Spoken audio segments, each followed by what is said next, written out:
Good evening, everyone. I'm sorry I'm late. Am I late?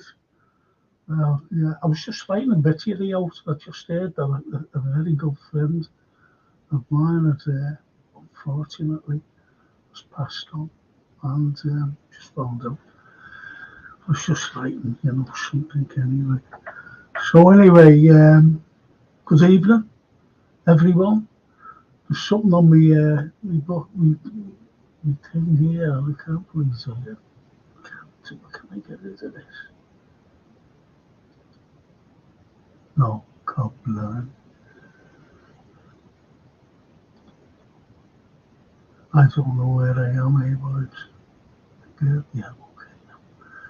Got two great guests on tonight. Two great guests. Well, one especially. And you know what? I'm going to show what this fella's done. I'm going to show. Look at that. Jeff Gould. Klopp's last stand. And this is brilliant because Jeff, he writes millions of books, honestly. He's one of the best writers of anything to do with LFC. And he's down on the 11th of November at 6:30 at Waterstones, Liverpool 1, signing copies of it.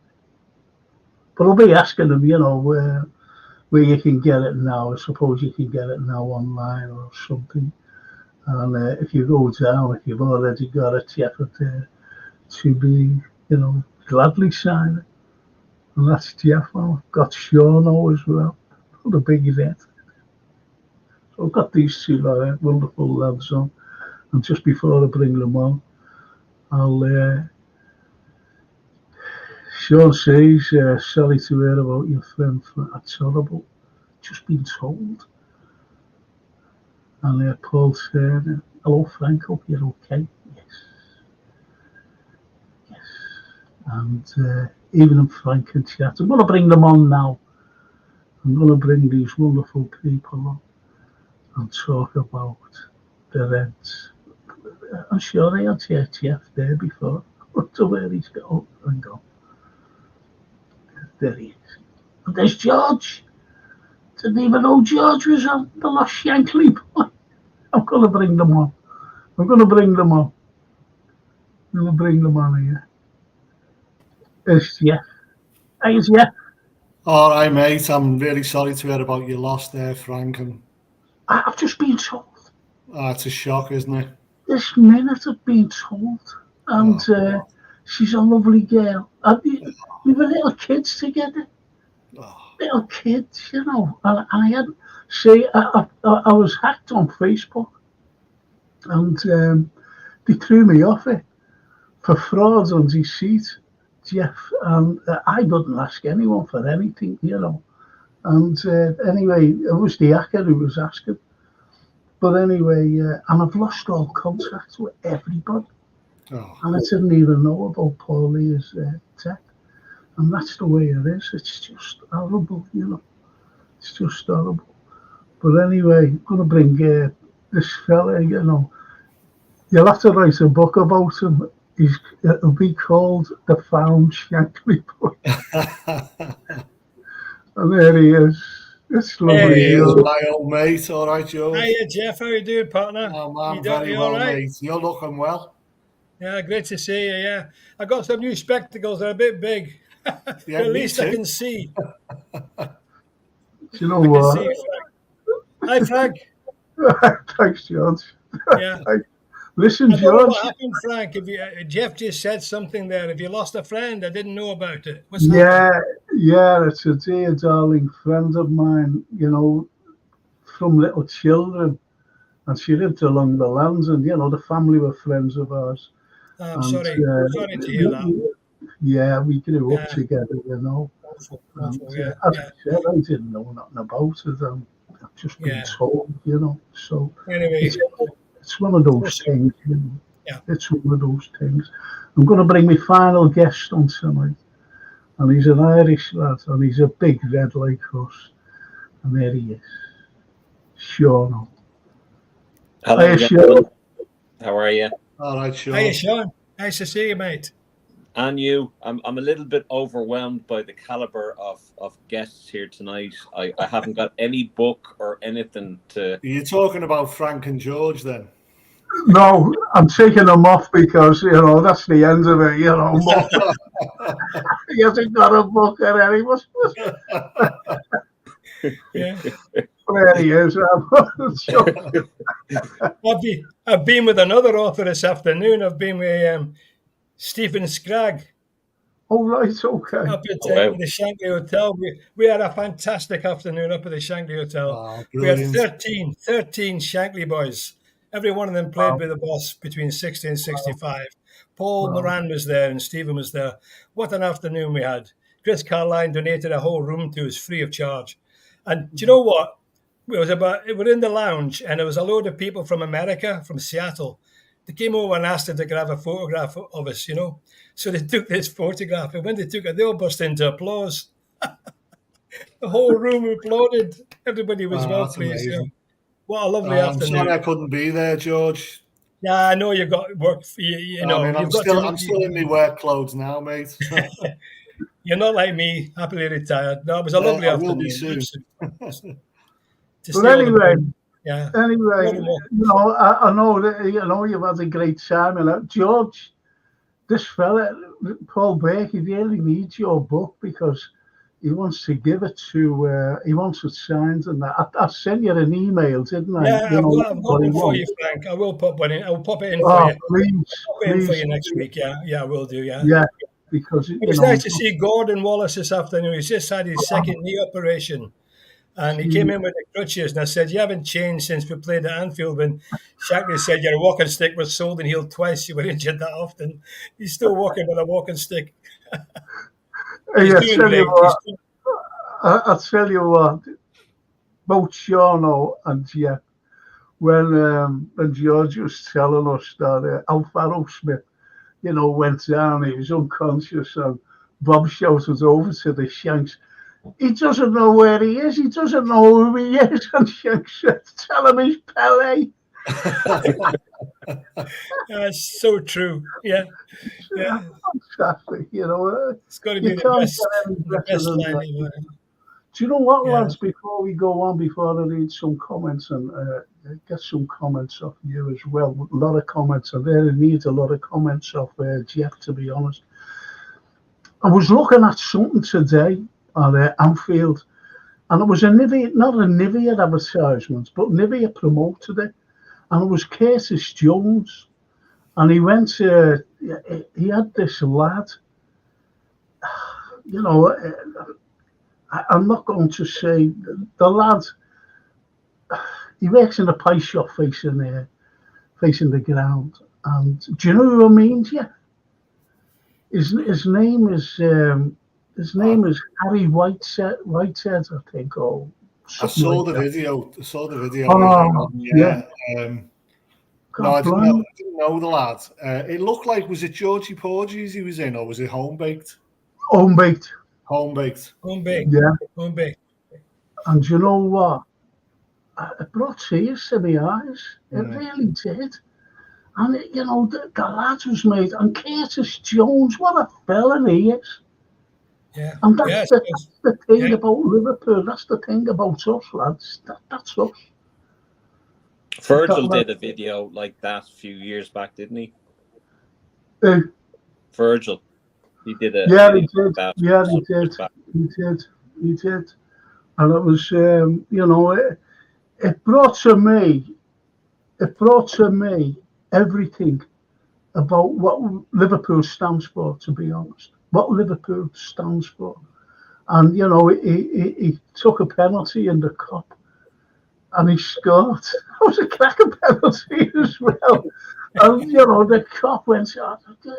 The cup just appreciated everything. Gave him a big roar. And you can imagine what that lad felt.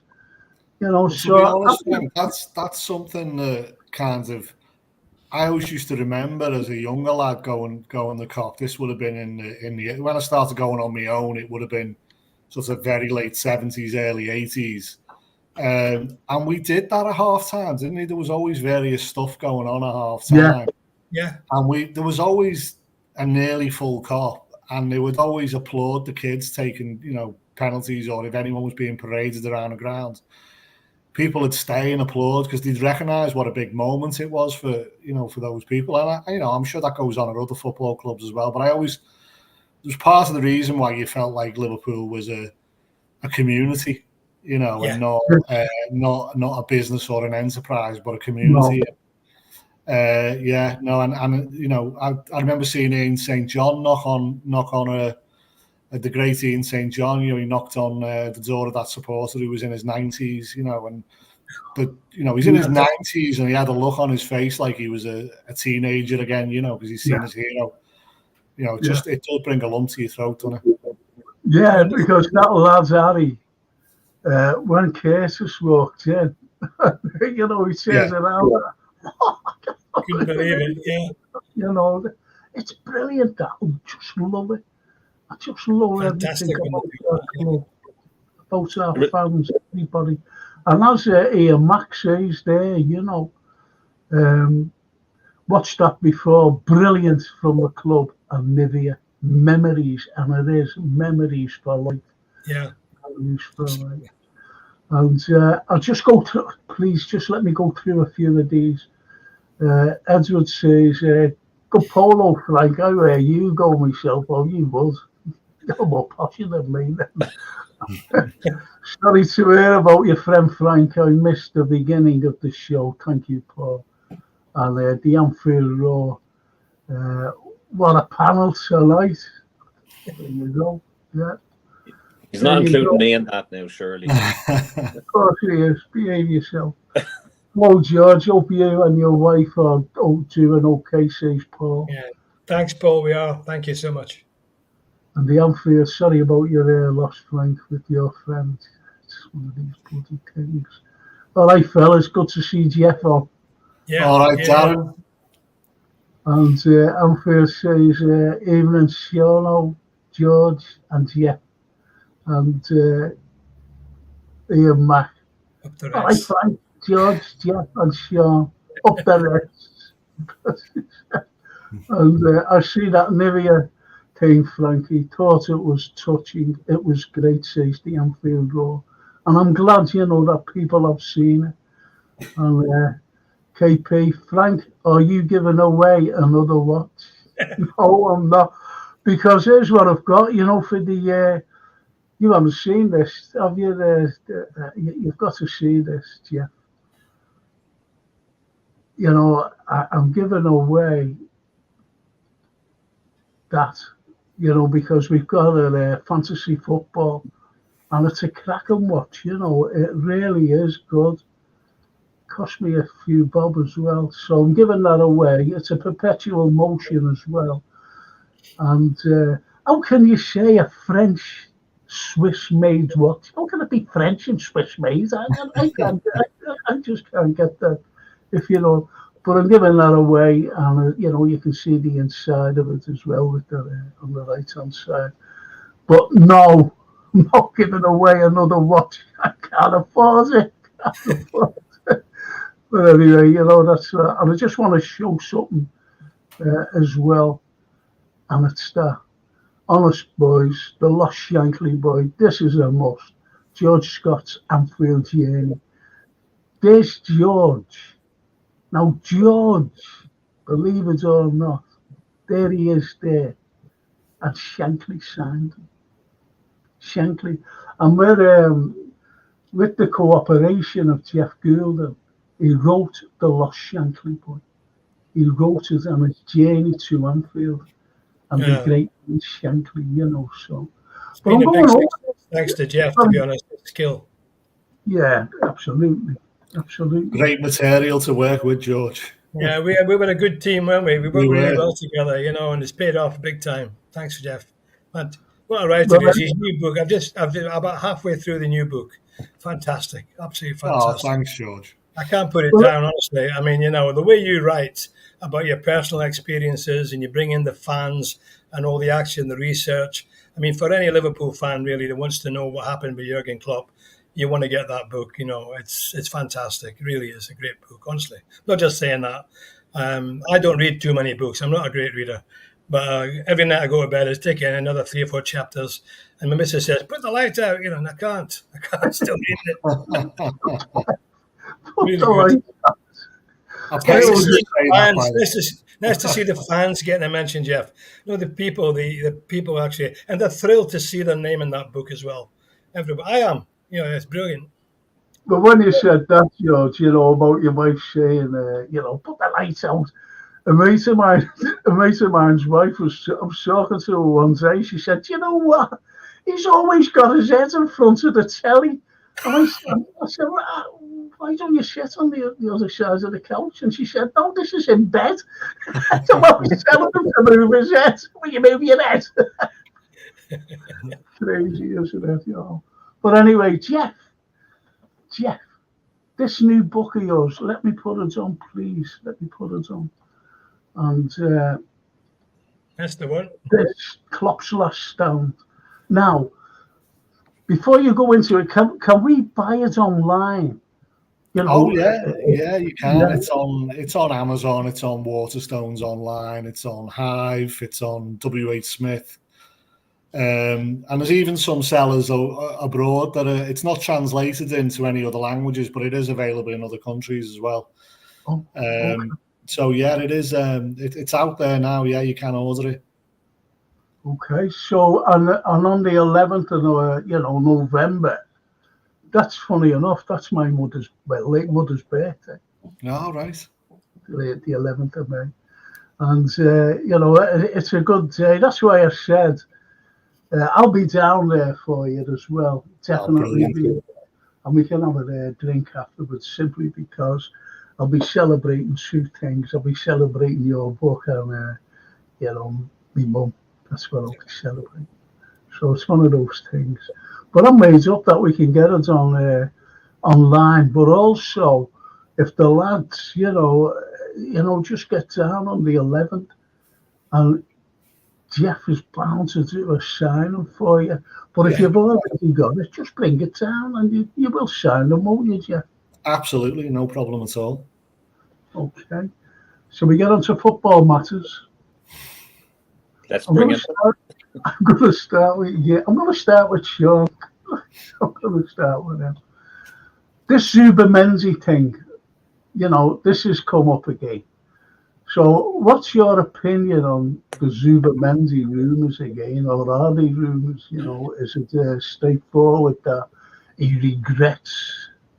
Well, I have to be honest. I haven't seen the rumours, Frank. So what's been said? I've been out acting today. I don't know what's been said. Well, Sean will tell you now. Sorry, I thought you asked me. Sorry. No, it was Sean.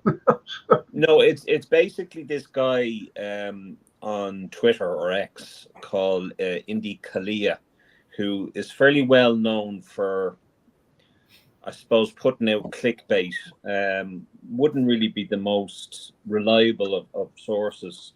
But he's basically saying that Zubimendi is regretting his decision to stay and regretting his decision to snub Liverpool. Now, I don't believe it at all. And even if I did believe it, and if it was true, the guy snubbed Liverpool once. And if he's that indecisive about his career, what's that going to do to the club? So he's not the only defensive midfielder out there. There's plenty of better defensive midfielders out there, and I would just knock that in the head, and I wouldn't entertain it at all. Okay, what about you, Jeff? I definitely agree with Sean about Indy Kyler. Definitely not a reliable, and it's almost a parody account, isn't it? It is. Yeah. But I mean, where I might sort of slightly differ with Sean on that is I actually think the lad. It's his boyhood. It's his club, isn't it? It's his hometown club. He's played with him his whole life. He's from the area, and I actually admire the fact that he found it. A club like Liverpool come in for him, and he found it hard to commit to leaving and going to Liverpool. And clearly would have been a big step for him for his career financially and otherwise, but chose to stay. His family, obviously, very connected to the club in the area.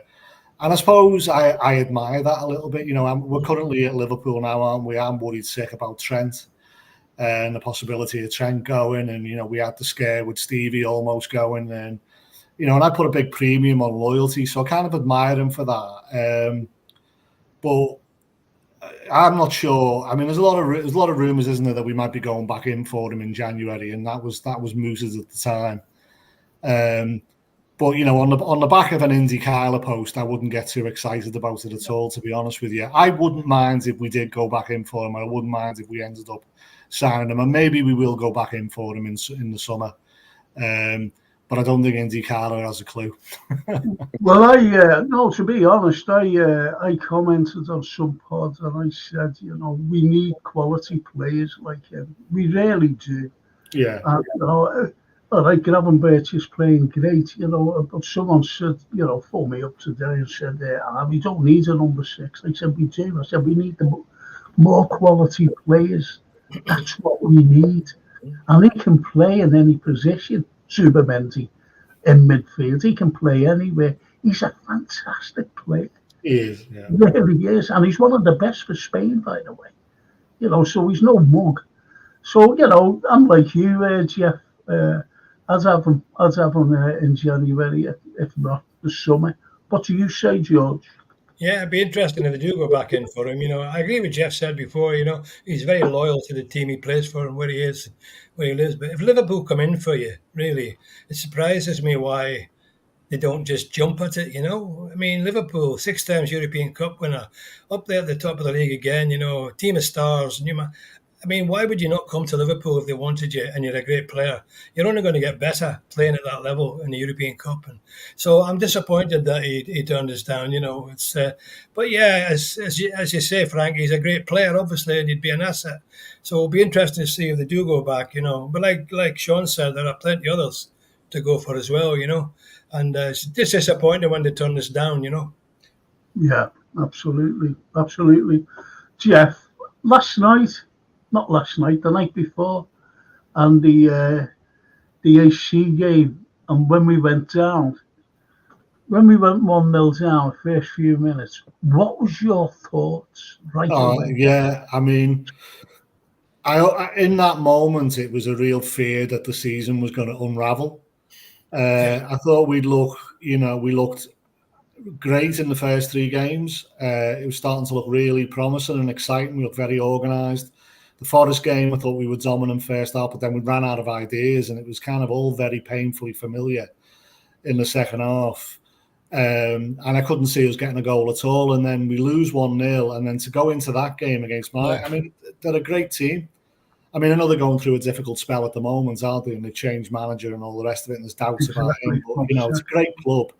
And to go goal down away from home early in a European game like that, I just thought, is this the season going to unravel now?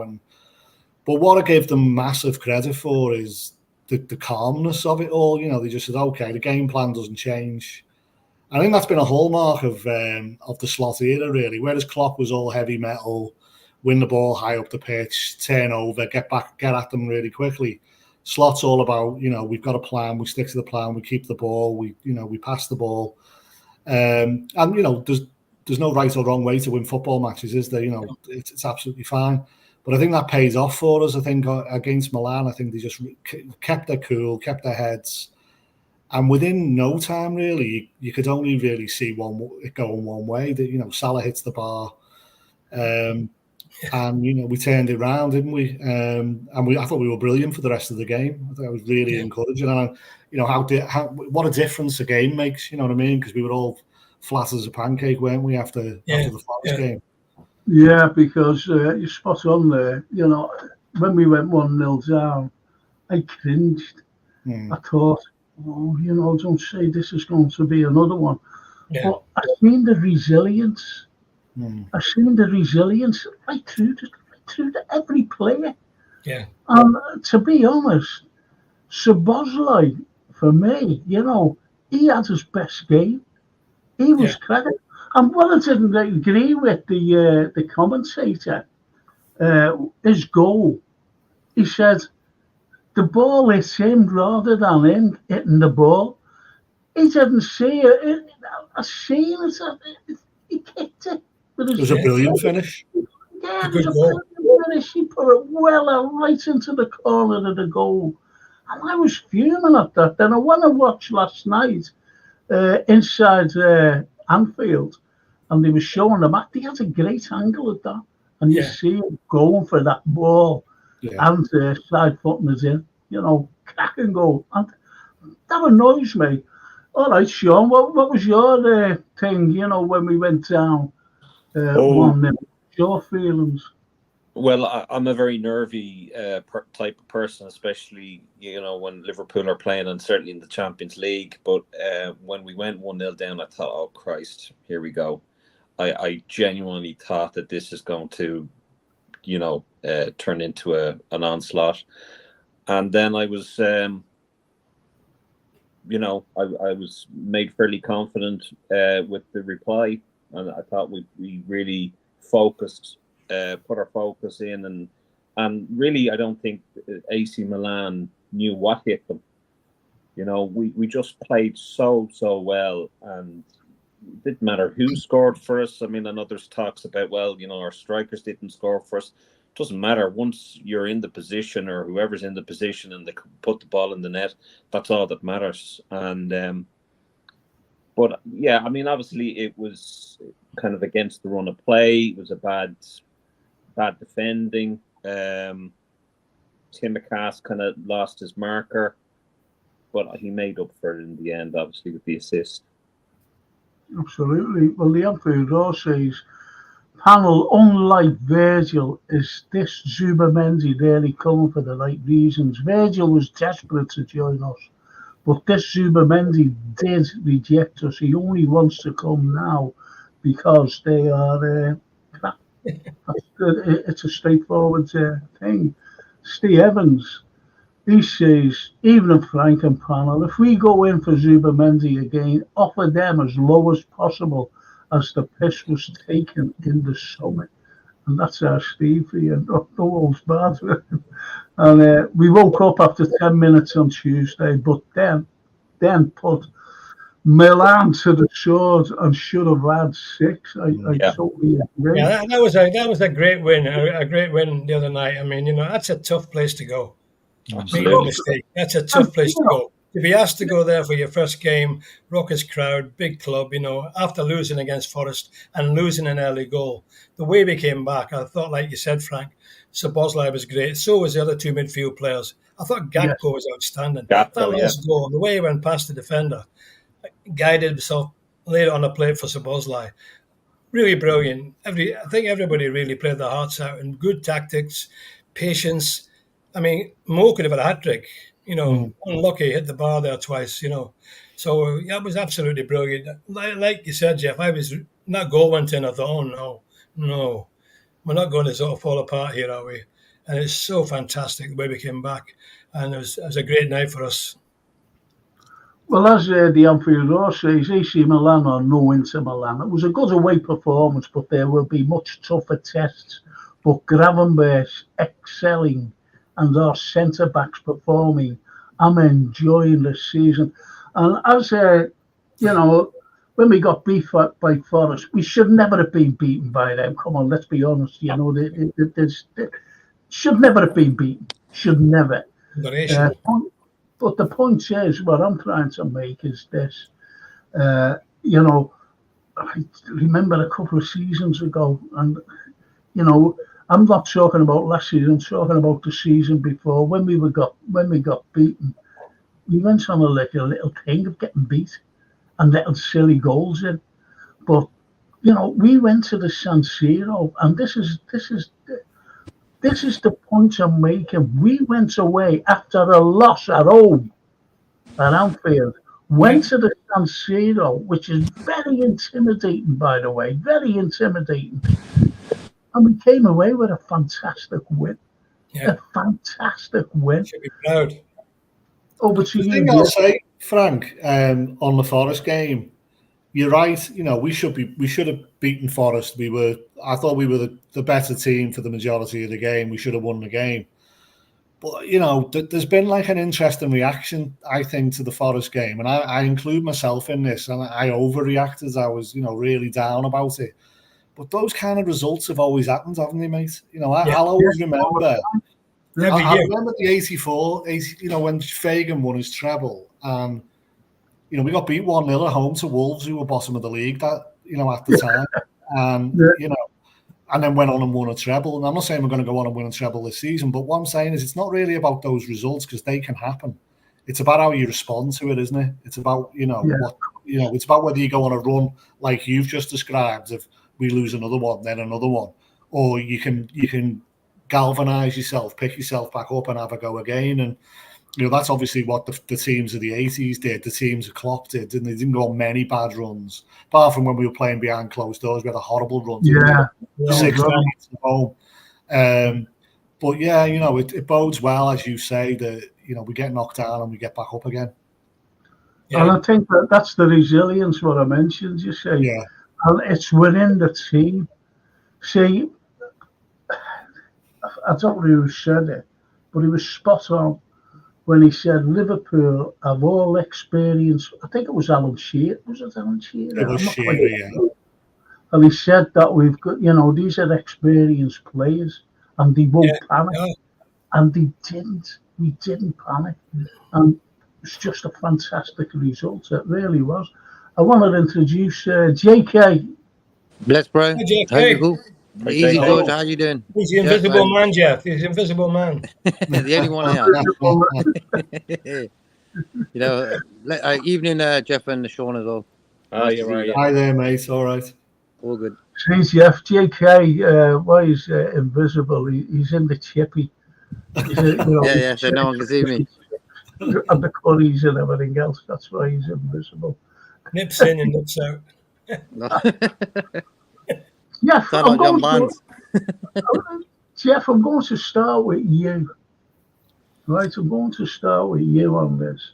Now, okay, you know, we've had a fantastic, all right, you know, first game, you know, but we've had a fantastic start to the season, a really fantastic start to the season. Who are the two players could you pick out for this start? Name me two players, you'd say. I think it's in the middle, isn't it? I personally would say McAllister and Gravenberg. Yeah. You know, the position that we were all worried about over the summer, and you know, there was lots of angst about, was that kind of number 6 position. We were playing McAllister sort of in a deeper role last season, which, you know, he eventually grew into, but isn't his position. He's better further forward. But the emergence of Gravenberg in that position, which I didn't see him filling it before the season, to be honest with you. I didn't think he had to do that. And it was very early on you realised, oh my God, we have got a player here. But that's actually given McAllister a new lease of life as well. And I think those two, and I thought it was significant against Forest, the substitutions, because when he took McAllister off, I'm not imagining that, am I? Took McAllister off, I don't think we had a replacement for him. I think, you know, we kind of lost it from that moment on. And I think the substitutions actually made us worse in that game. So I think those two players have been pivotal to the start that we've had. And when they're both on it, the rest of the team seems to. I think Szoboszlai's probably had a bit of an awkward start, hasn't he? But, you know, I agree with you. He was absolutely magnificent against AC Milan. I thought it was really significant as well. Slot commented in the week that he's a big admirer of Szoboszlai, but he needs to improve his numbers. He needs to score more. Of course, he goes out against Milan and bangs one in. So, yeah, I think the midfield's looking really, really solid. And, of course, the defence is the defence. You know, that's still a world-class back five, isn't it? Absolutely. You know, may as well you said that, because that defence is solidified. All right, and let a bad goal in against Milan the other night. And it was a bad goal to concede, simply because I don't know where Tsimikas was. Yeah, I think he was with JK having some chips. But the point is, it was left wide open. It was left wide open, the left. and there was nothing else for Pulisic to do but just to hit it, because we covered the middle of the area, and you've got to give him his due. That was a cracking goal. Was, yeah. If one of us scored it, we'd be saying, "Whoa, what a goal!" So but that was the only worrying thing about the night and about everything, to be honest. But now I'm going to you, George. Like, who are the two players for you that stood out from the beginning of the season? Well, I definitely go along with what Jeff said to start with. I mean, Gravenberch and McAllister have been a revelation, really. And Szoboszlai too. Szoboszlai's come on very well in the last few games. But I have to go back to the back as well. Kanate, I think, has done really well. He's solidified at the back in the middle there. And of course, you can't forget Mo. He scored 3 goals and made 2 goals out of them 3 games. So I know we take him a bit for granted. But, he could have had about 6 or 7 goals now. Already. He's hit the crossbar twice the other night. He scored in the first 2 games. He laid goals on Man United. So, just the team is playing well collectively. And Trent's playing well for England, playing well for us. So the team is beginning to look like a team again, a proper team, in every position.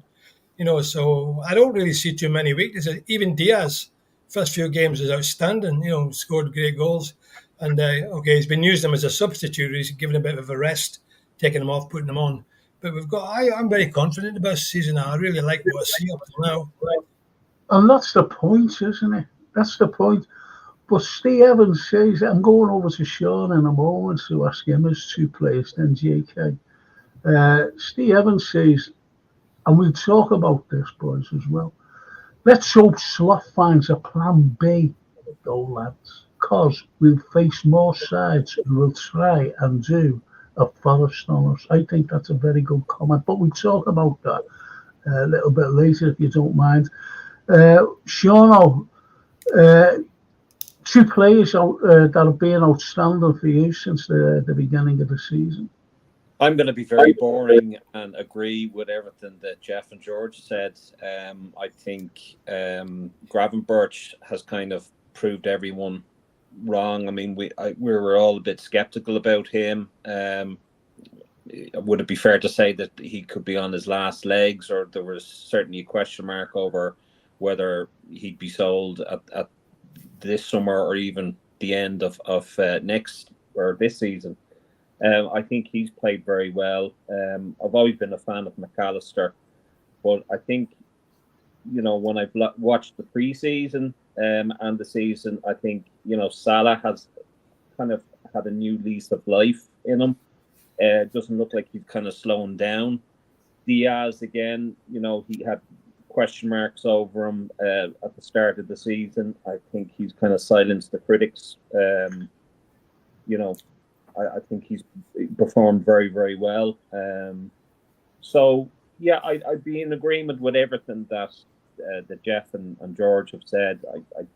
I think an all-round is fantastic team performance, obviously, apart from the Forest game. But, yeah. Yeah, well, yeah, I think you should all agree. And JK, who are your 2 outstanding players? Salt and vinegar. For my chips. Now, for me, exactly the same. McAllister and Gravenberch, first 2 names I was thinking about. I think McAllister is the gem. He don't shine as much as people think he does, but realistically, he's the guy who keeps it all intact. So for me, I'm going for them 2 guys.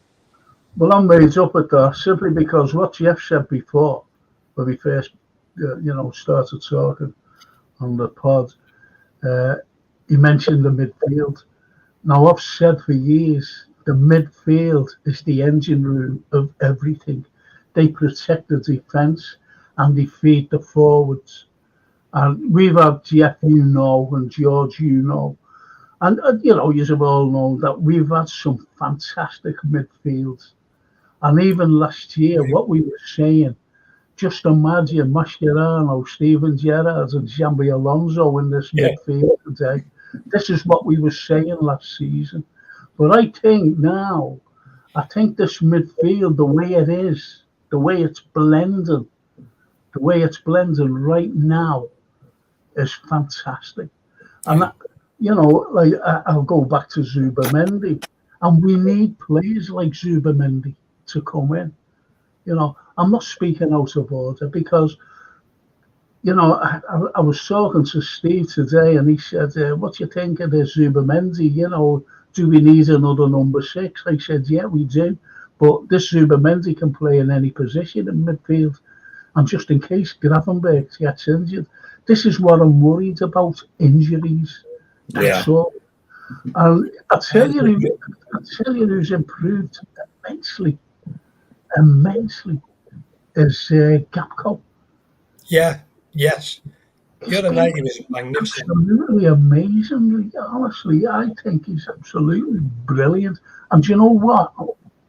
Hands on heart, I said sell him. That's it. Because no, he did, yeah. Doing absolutely nothing. And all of us, I don't know what it is. That all of a sudden Gravenberch has come alive and playing brilliant, by the way. He is consistent. It wasn't just a one-off game. And so is Gapco. Yeah. He's playing and he's consistent. Yeah, but last season... The Dutch players seem to have stepped up. Yep. Gravenberch, Gakpo, Van Dijk. But those two were getting a lot of stress, A while back, me and Frank, we've seen a lot of comments, a lot of shows just about them two guys, And I'm thinking that's just like showing the patience in football nowadays. No one's got no patience. And like for me, Gravenberch and Gapco won that game for us in Milan, So it was good to see that. But for JK, when after Forest had beaten Liverpool, the press conference was live on YouTube, and the amount of people saying "slot out," I nearly wanted to just scoop my eyes out of my head and just like ridiculous. Ridiculous. Well, what about this, lads? And I'm going to start with you, George. Okay. And then we're going to end with Jeff. Go to Sean, then JK, then you, Jeff. Let's hope Sloth finds plan B, lads. Because we'll face more sides who will try and do a Forest on us. Yeah. I mean, a lot of the time the game is about patience. The good managers say that you have to have patience to break these teams down. A lot of the time at Anfield, it happens in the first half. These teams play like this, but we find a way, generally speaking. The crowd get up, we get a couple of goals. That one against Forest was a unusual sort of game. We didn't manage to do that. I also think we should be shooting a bit more because we get around the edge of the box. We tend to sort of push it square, push it back, and we play some lovely 1-2s. But now and again, I think you need to have a go. I mean, we watched that goal against, was it Wolves for Newcastle? Barnes scored from outside the box. The one that scored for Villa against Everton. Occasionally you can just have a go and bury it, and we don't seem to have. I'm not seeing too many long-range shots. Gakpo at one against Milan from outside the box almost beat the keeper. He made a good save. Yeah, you've got to be patient and keep the ball, keep possession, and just do these 1-2s at the edge of the box. The problem is, a lot of the time, if you've got fast players against you, they could break away, and catch you on the break. You need to watch that. But we could do that for other teams as well when we play away from home. I still think we won't lose many games at Anfield, Frank. We've only lost 2 games. I think that was the second one since 2022. We've lost at Anfield. So I think, it's not a crisis at home. No, certainly isn't. What about you, Sean, on that comment there? I think there would be a bit of criticism towards Klopp at the end of his tenure at Liverpool, and there's no guy that loves Klopp more so than me. I absolutely adored the man, but I did feel that there wasn't a plan B with him coming to the end, and I don't know what that was. Slot, I've always called him kind of the Dutch Rafa Benitez, just the way he goes on. But I like his style of football. I've seen it during the pre-season. He seems to have, a plan B. He's not afraid to, make changes in the game early, if it's on the stroke of half time or if it's 50 minutes, where Klopp used to, put on a sub around the 65th minute. And there weren't many changes to the formation. It was just kind of like for like changes. Where I think Slot is prepared to kind of mix it up a bit. I think he's very good tactically. So I'm very, very confident in Slot. Win, lose or draw, he's got my backing, and hopefully the injuries won't become a problem for him. I hope he becomes the modern Bob Paisley. So do I. So do I. We'd all love that. I think we'd all love that, wouldn't we, really, to be honest? What about you, JK, and that, about the plan B? For me, it's like, I always say it's up to the players to win games. The manager's done his job until that whistle blows, But against Forest, it's like George said about not shooting. We don't shoot from outside the box no more. And we've got guys who can actually do that. So for me, it's not really about a plan B. It's more like shifting gears. The players knew that we're losing 1-0. They need to shift their gears up a par, So for me, it's more to do with the players sometimes, that they need to get that win. Okay. I'm going to ask Jeff, I'm not about plan B. I'm going to ask you this question for the panel off the Anfield Road on McAllister. He is another great example maker. The way he has looked after Gravenberch has been obvious.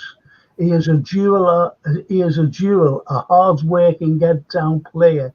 Great gift from Klopp. Go ahead there, Jeff.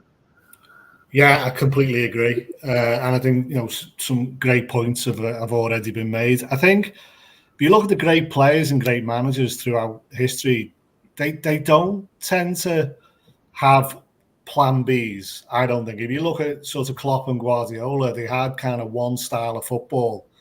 Klopp was very much about heavy metal, height, fast turnover, win the ball back within a set period of time, win the ball high up the pitch and have a go at them. And we just carried on doing that. What he did do is evolve the style each season. So initially it was all about the fullbacks, wasn't it? Because Coutinho went, and then, we kind of had the high line. That was the next evolution. And, so yeah, there were little tweaks and evolutions, but in the season, they kind of have one way of playing.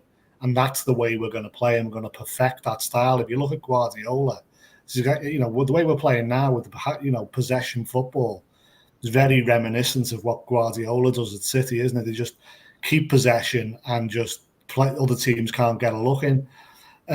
So I agree with JK's point, really, that it is about the players that you've got. It's about, and McAllister's a classic example of this, because they will find a way to win the game. They will find a way to unlock. And I think if I've got any kind of worry at the moment, it's that we don't have enough depth of that level of quality, that quality of player. Yeah.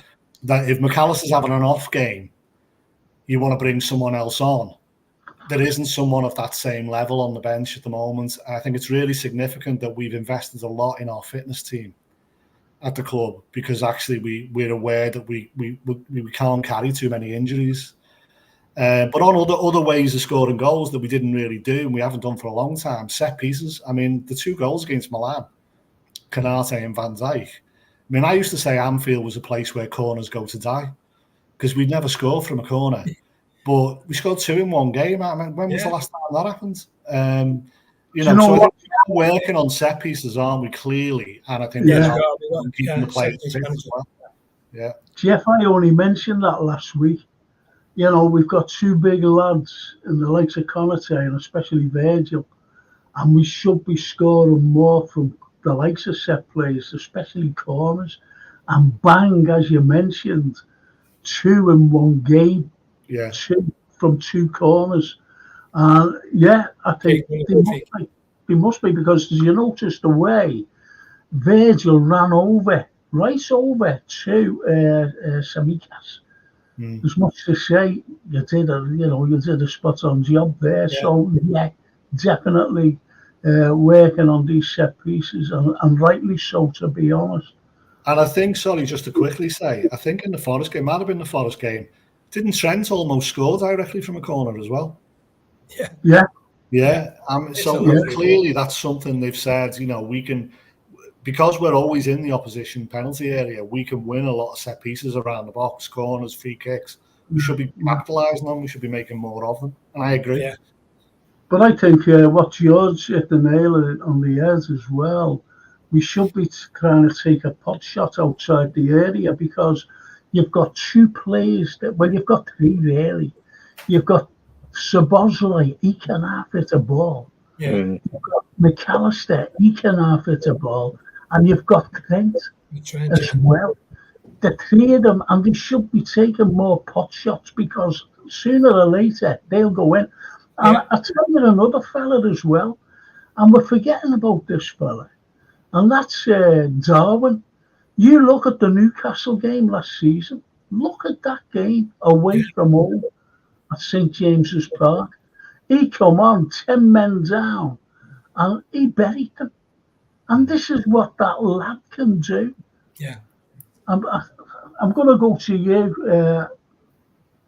Do you know what, George? I'm going to go to you, right to you. Right, with this little question.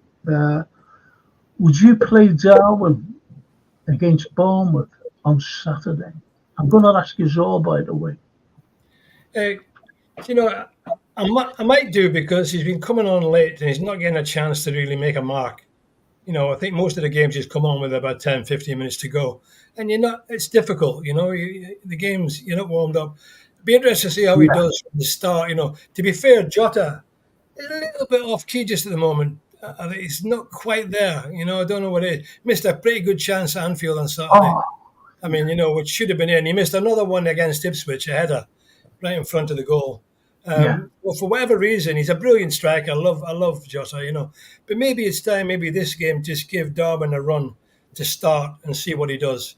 I wouldn't have a problem with that. I'd like to see Diaz, Darwin and Salah up front. Yeah.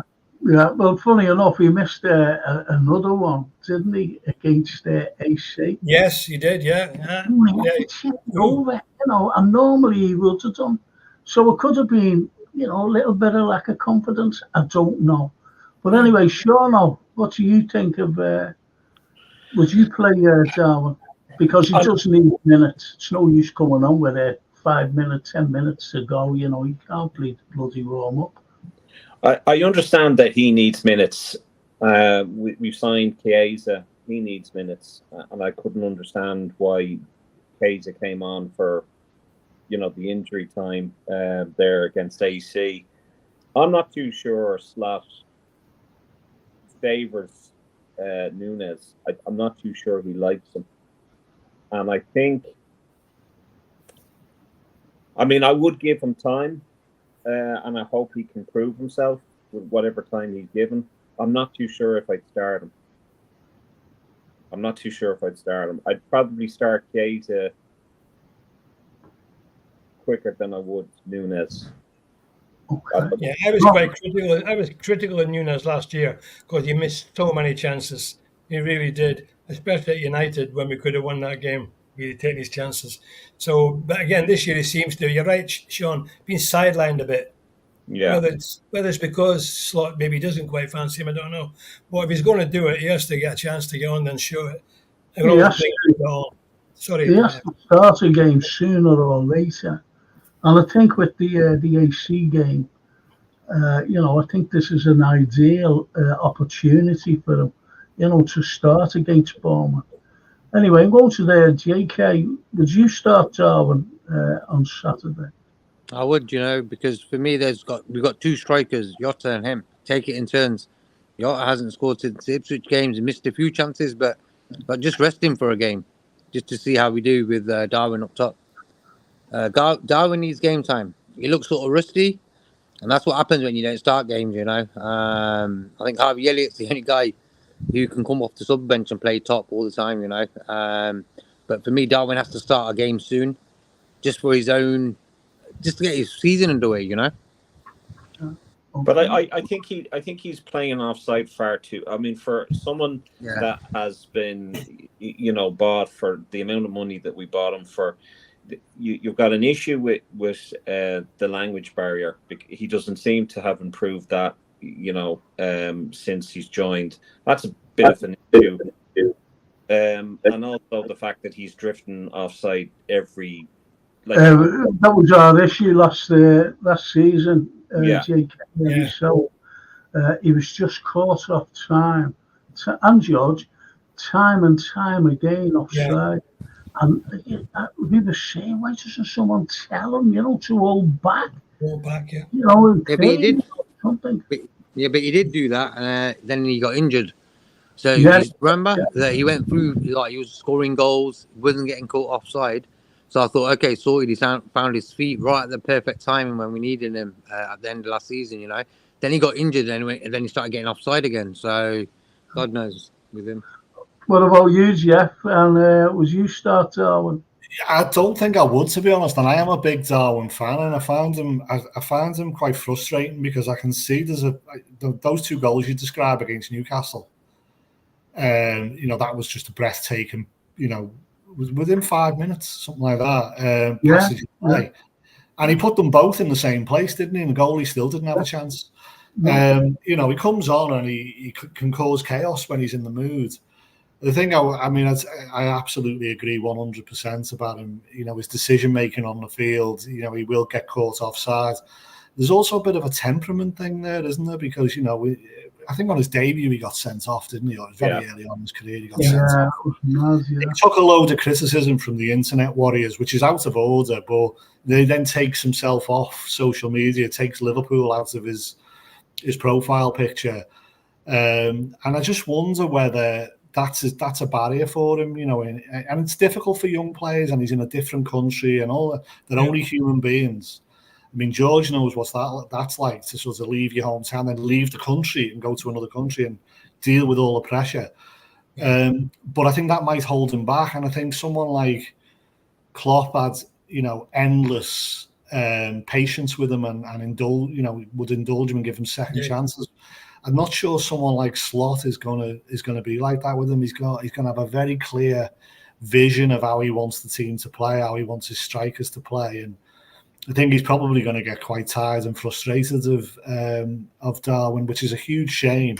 And I don't think I could be completely wrong, but I don't think Darwin's got the temperament to sort of handle that and go, hang on, no, I can learn. Maybe I need to think. And like Gravenberch, you mean? Like Gravenberch has, yeah, and even Trent, has a bit of a moan, didn't he, when he got substituted? But he seems to have realised, hang on, I'm a senior player here, and I'm just not sure Darwin's got that in his locker. Undoubtedly gifted footballer, absolutely brilliant, but I just don't know whether Slot's going to give him the time. That depends how the game's going as well. Jota's the better striker. Jota's the better striker, there's no question. Yeah. He's cooler, calmer, and he's a classic striker, isn't he? But, we've got to mix and mingle them, I think, and that's a skill of a manager, isn't it? That's right there, George, simply because we've got games coming thick and fast. And we can't be playing the same players all the time. And as we've said this loads of times, Jeff, honestly, we have. It's the depth of quality play. That's why I mentioned about Zubimendi. I'd have Zubimendi. I'd have him right here, January. Yeah, get him in, because he's a quality player. And that's what we're lacking at the moment. Because at the beginning of the season, I said at the time, Jeff, and George was there, you weren't there, Shawnee, unfortunately, JK obviously was. Now, I said everybody is strengthening. They're all strengthening. They're above us, below us, you name it, even Everton. Well, anyway, but everybody is strengthening. And the next performance is, we've got no one. Then we bring, and I'll say this again, Jeff, whether you agree with it or not, on you, George. I think that Chiesa was bought as an appeasement for the fans. Because, everybody was kicking off. Why haven't we bought anybody? Well, everybody else has bought. And they brought in Chiesa. Now, I follow Serie A. I follow Inter, believe it or not, and Napoli, only through the family. That's why, the family, my granddad and uncles and everybody else followed them. Point is, I still say that we brought him in on an appeasement because he was cheap. He was very cheap. But let's hope that he can make a. What do you think, Jeff? About the Chiesa? I don't mean about appeasement or anything. That's just my opinion. But what do you think of the signing of Federico? Well, I'm going to be completely honest with you, and I don't follow Serie A regularly, and I haven't followed his career. I've read about his career since he signed for Liverpool, and I've looked at that, and there'll be people out there saying, and there are people out there saying that a couple of seasons ago he had an injury, didn't he? A couple of seasons ago he was valued at £80 million, and then he kind of his career kind of stalled a little bit. I'm excited by what I've read about him and what I've seen and the clips that I've watched and things like that. I think Liverpool are always going to do stuff like that under these owners. They're always going to look for value. They're always going to look for, deals that, they'll probably go into the market, if they see an opportunity for a player that's, 100 million occasionally, but if they see a chance to get a player like that. And Enzo, I remember when we signed Enzo last season, lots of people were incredibly skeptical about that. Exactly the same points were made about Enzo, that, we just bought him because we couldn't get the guy from Brighton, Caicedo. And Enzo actually has a really good season for us, didn't he? Did a really good job for us. So Liverpool always look for those type of players. I just hope that he is the £80 million player. I tell you what, he looked keen as mustard when he came on for that. And I don't think I've ever seen a player. 3 minutes he ran about like a greyhound. Yeah. And no one passed the ball to him. He actually ran and got it himself. He got it himself. So that shows you. I'm being honest with you. Io parlo molto lingua italiano molto bene. I speak Italian. And I was looking at Raiuno, and this is before he came, by the way. This is before he came, and he asked about, Liverpool and whatever. And he couldn't get over the crowd. He couldn't get over the cop. You never walk alone. The balance. He said they're fantastic.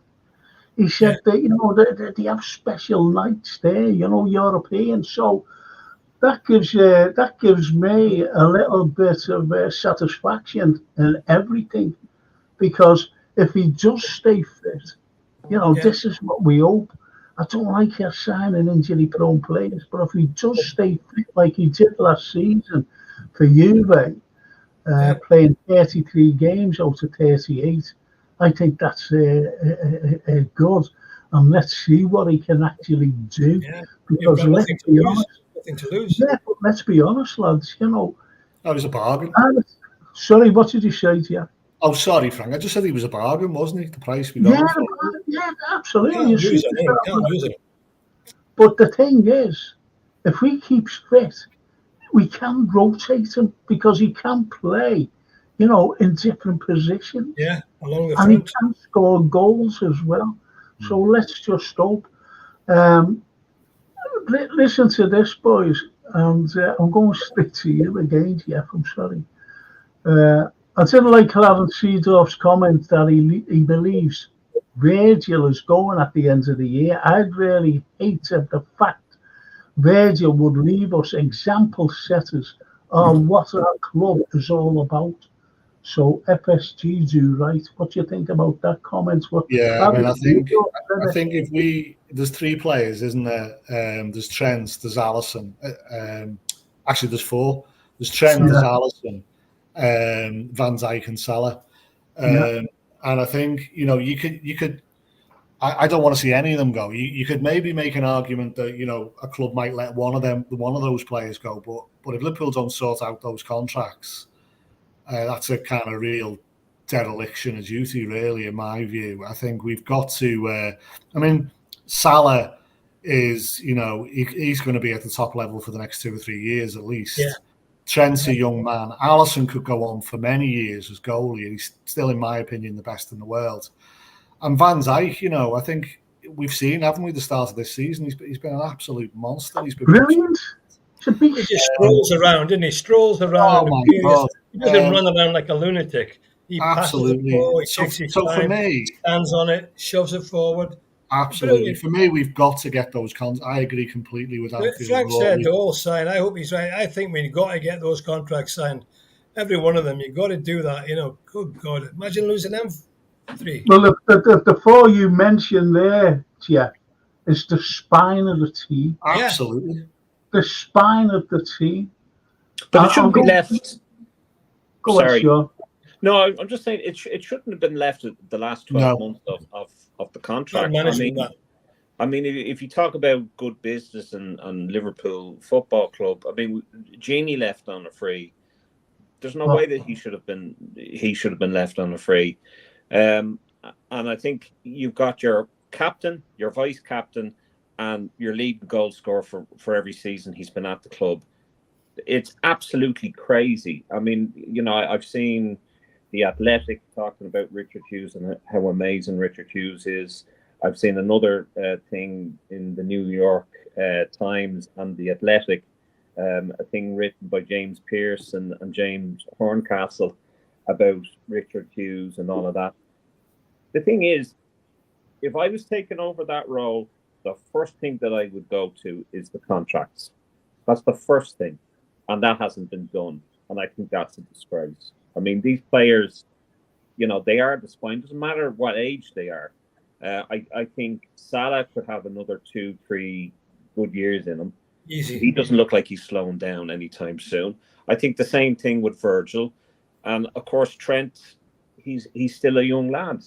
So it's crazy that we're even talking about this. The thing that worries me, there's 2 things that worry me massively is, Ali has come out and said he wants to play. He wants to renew his contract. He's actually said, I want to renew my contract. Trent has said nothing. Yeah. Mo has said no one at the club has spoken to me. The thing that worries me about, so that's a worry.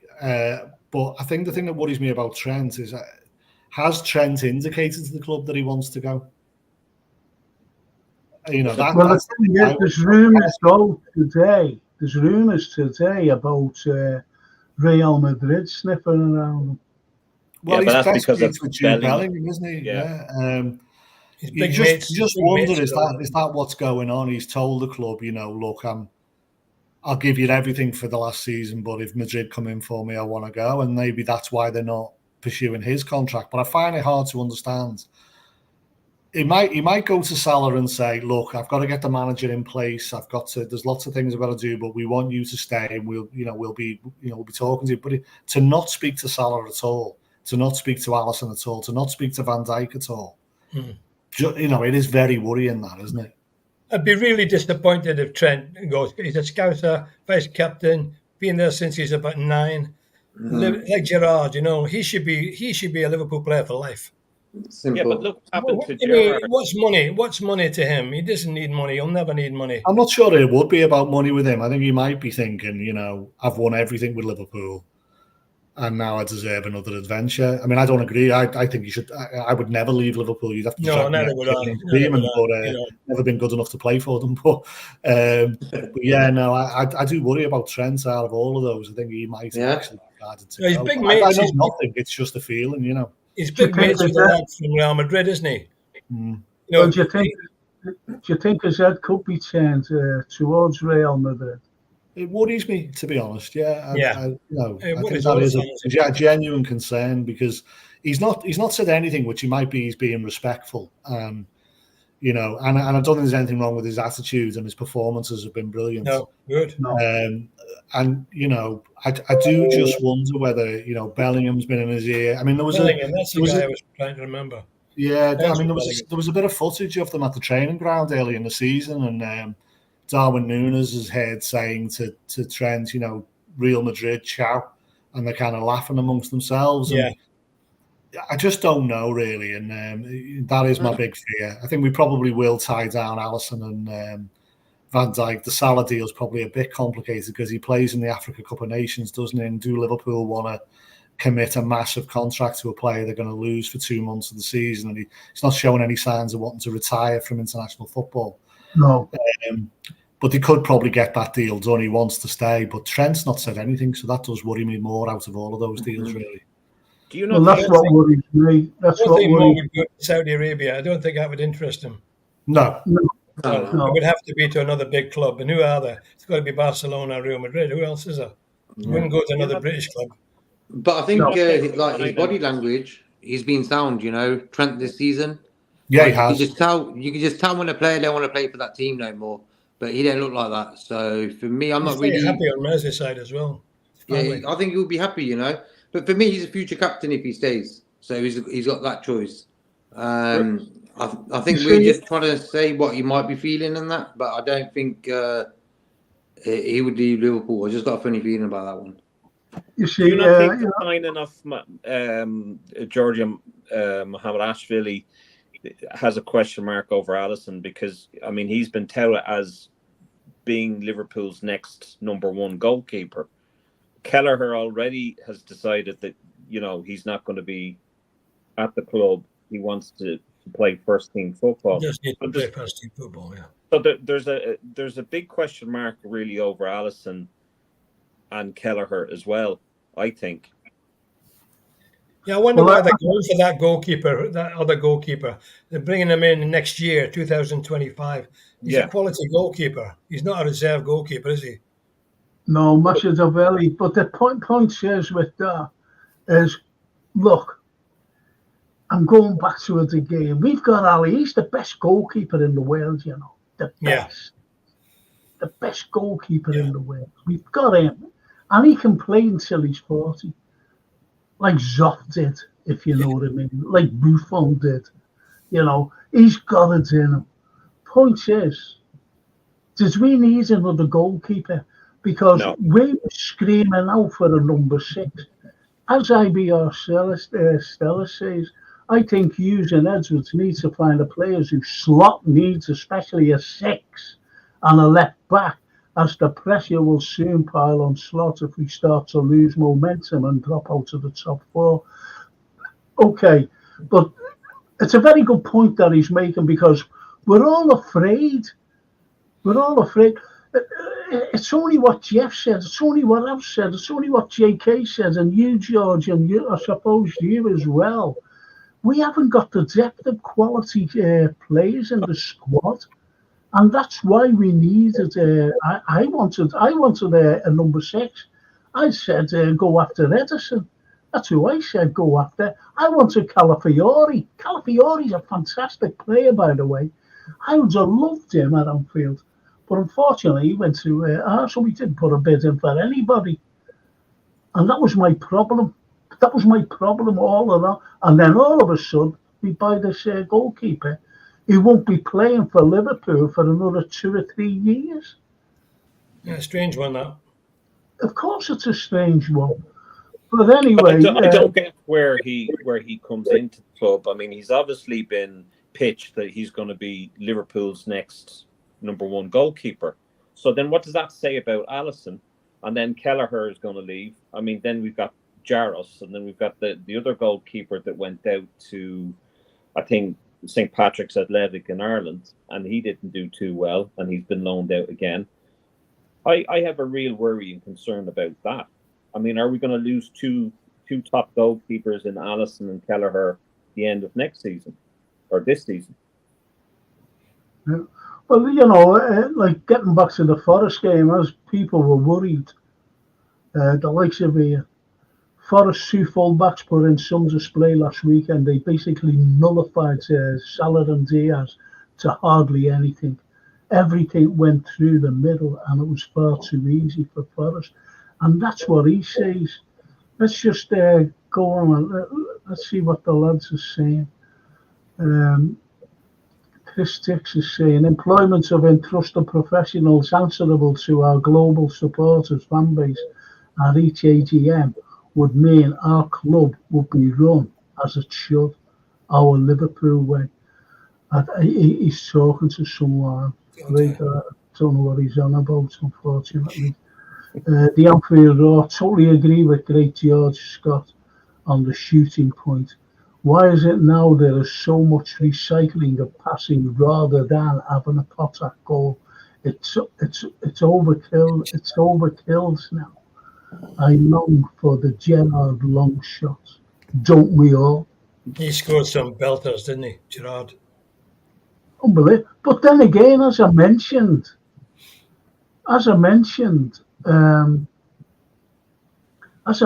before, we've got 3 or 4 players there. We've got McAllister who can hit a ball, Trent obviously, Zabozlai. They can all hit a ball from outside the area. I'm not worried. Like the likes of Robertson, he can shoot or never score from outside the box, albeit that he does have a go now and again. But I'm talking about players who can put them on target. Even Nunes can hit a ball outside the area. And I proved it against Newcastle, as I said. He was, an incredible. And getting back to Nunes, what people are forgetting, when he was hitting the bar post and everything else but the net, he did score some goals, and he did do loads of assists as well. Now the point is about getting hitting the bar on the post. He was in the positions to do it. That's what people tend to forget. He was actually in there. He makes positions for himself. And I think if he gets a few games under, that's why I'd like him to play against Bournemouth. I really would. And as you said, George, Jota, second half, yeah. Yeah, he's a little bit dodgy at the moment, a little bit, that's all. He's our lethal finisher, by the way, in the whole of the team. He is a cracking player. I'm not taking anything away from Diogo. I'm really not. But I think that, the likes of Darwin should play, give him the opportunity to get more minutes and start him. Start him from the conference. Start him at Anfield, Saturday's a perfect game for him to do that. And that's why I say, like Gakpo, look how he played yesterday, first start of the season. Came in, did a job. He had a good Euros as well, Gakpo. So he brought that sort of form back into the into this season. But for me, I just want to see Darwin sort of start games now. Let Jota come on and sub if needed, but and he also gives him a rest. I think Alisson the other day was in his press conference going on about how many games the players have to play, and he looked battered anyway. Alisson looked really tired and stuff. So for me, resting Jota for Saturday is a perfect timing to do that. Okay. Chris Dick says Tuesday's result was good, but we will suffer like Saturday every time the coach comes up against top teams with top tactics. We will learn the hard way this season. Hope the players compensate. Yeah, sure. Let's hope. Not lose too many games at Anfield. Yeah, I agree there. I'm going to go right down, boys. I'm going to, some lads who have been. Yeah, that's right, yeah. Yeah, I don't feel bonkers. LFC says Diaz, Gakpo, Salah for Bournemouth.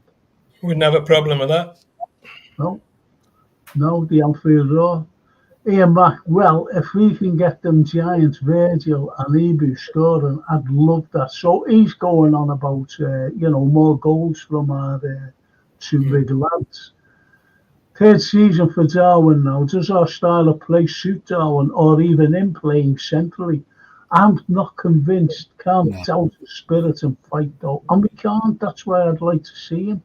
Good points. I really would. I'd like to see him have a game. A full game. I'm going right down, lads. I'm sorry. It's the only way you can judge. The Anfield Road. Darwin Nunes just is not suited to our team already. Like Jeff said, Slot is not starting him. Also, pre-season versus Las Palmas, Slot was clearly not impressed. An £80 million striker does not start on the bench. That's a good point, to be honest. That's a good point, really. It's a fantastic point, actually. We can say what we want. It's all opinions. That's what everything's all about. Slot hasn't changed the team, has he? He's played the same team in every game so far. It's unusual. team. It's Klopp's team. That's what it is. That's what it. And they are it. I feel if Trent wants to leave and let the club go, then there would be murder from fans if we let a 25-year-old go for no sale price. We would look complete idiots. Yeah, that's without giving him a contract. But here's my honest opinion.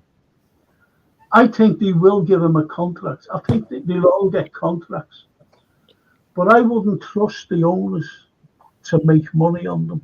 That's why they give them a contract. If you want them, you'd have to pay for them, rather than going on a free transfer. We've had enough of them going on a free. The likes of Gini Wijnaldum. And I totally disagreed. I wanted Gini to stay. I think he went too early. And, so, and as the Anfield Road carries on, Trent leaves, that's 90% of our creativity gone with him. 90%. Nearly all our plays come through Trent.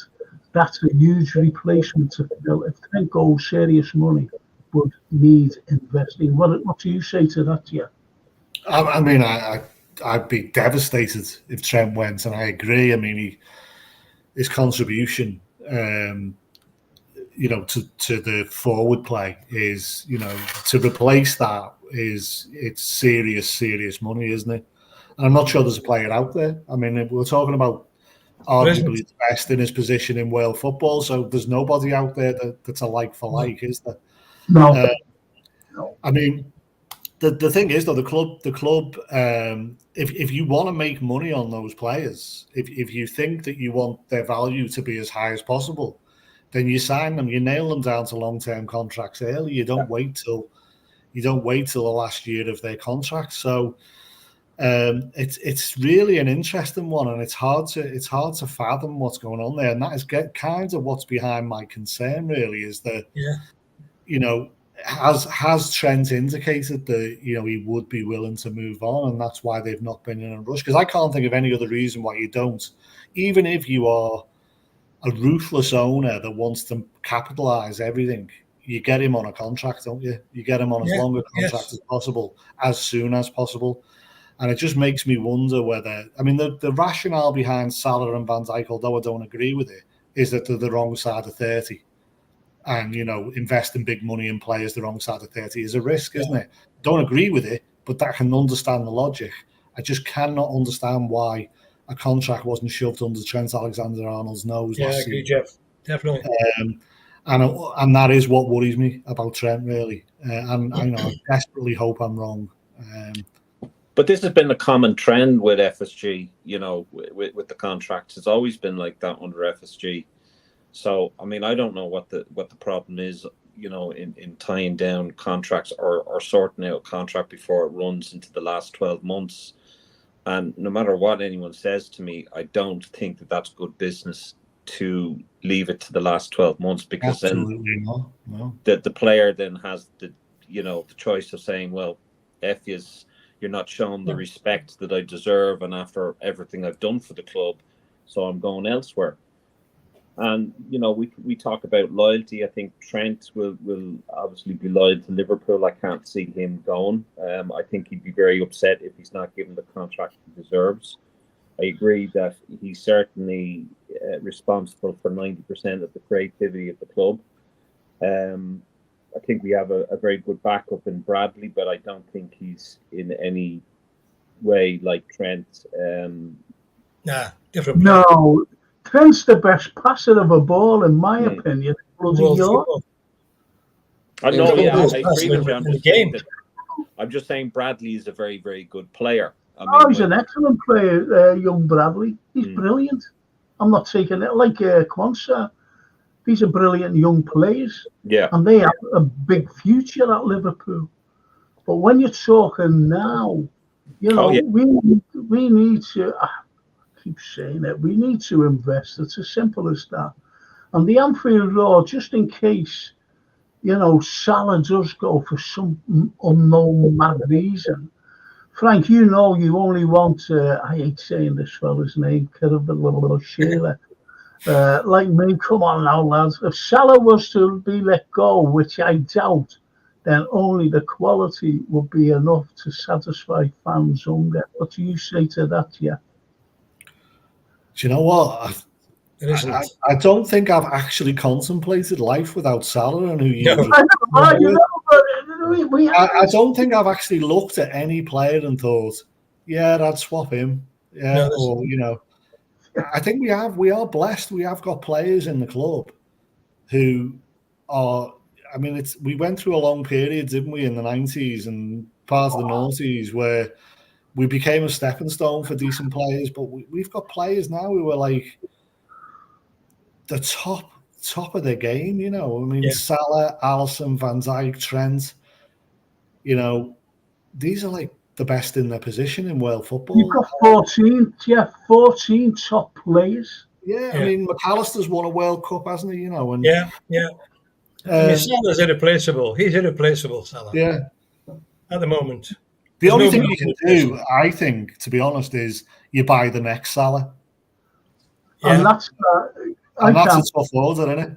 You know, you buy the next one. I've watched this fella for a few seasons. He's brilliant. I can't pronounce his bloody name. He plays for Napoli on the right wing. Cavara, you know. World Cup, wasn't he? Yeah. I can't pronounce. Can you pronounce it? Yeah. See that you're a great. Varat Shkela. No, Just call it Sheila. Just call it Sheila. Sheila. Yeah. Looks like a silent K. Very short. Looks like a good Irish name. It's my Aberdeen. Silent K. Good Irish name. It's mad, isn't it? But yeah, I'd love him. I would love that lad. He's an absolute gem.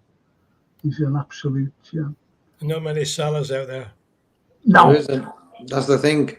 There isn't many top wingers. We've only got 6 months to the end of the season. It's not the last year. It's the last 6 months.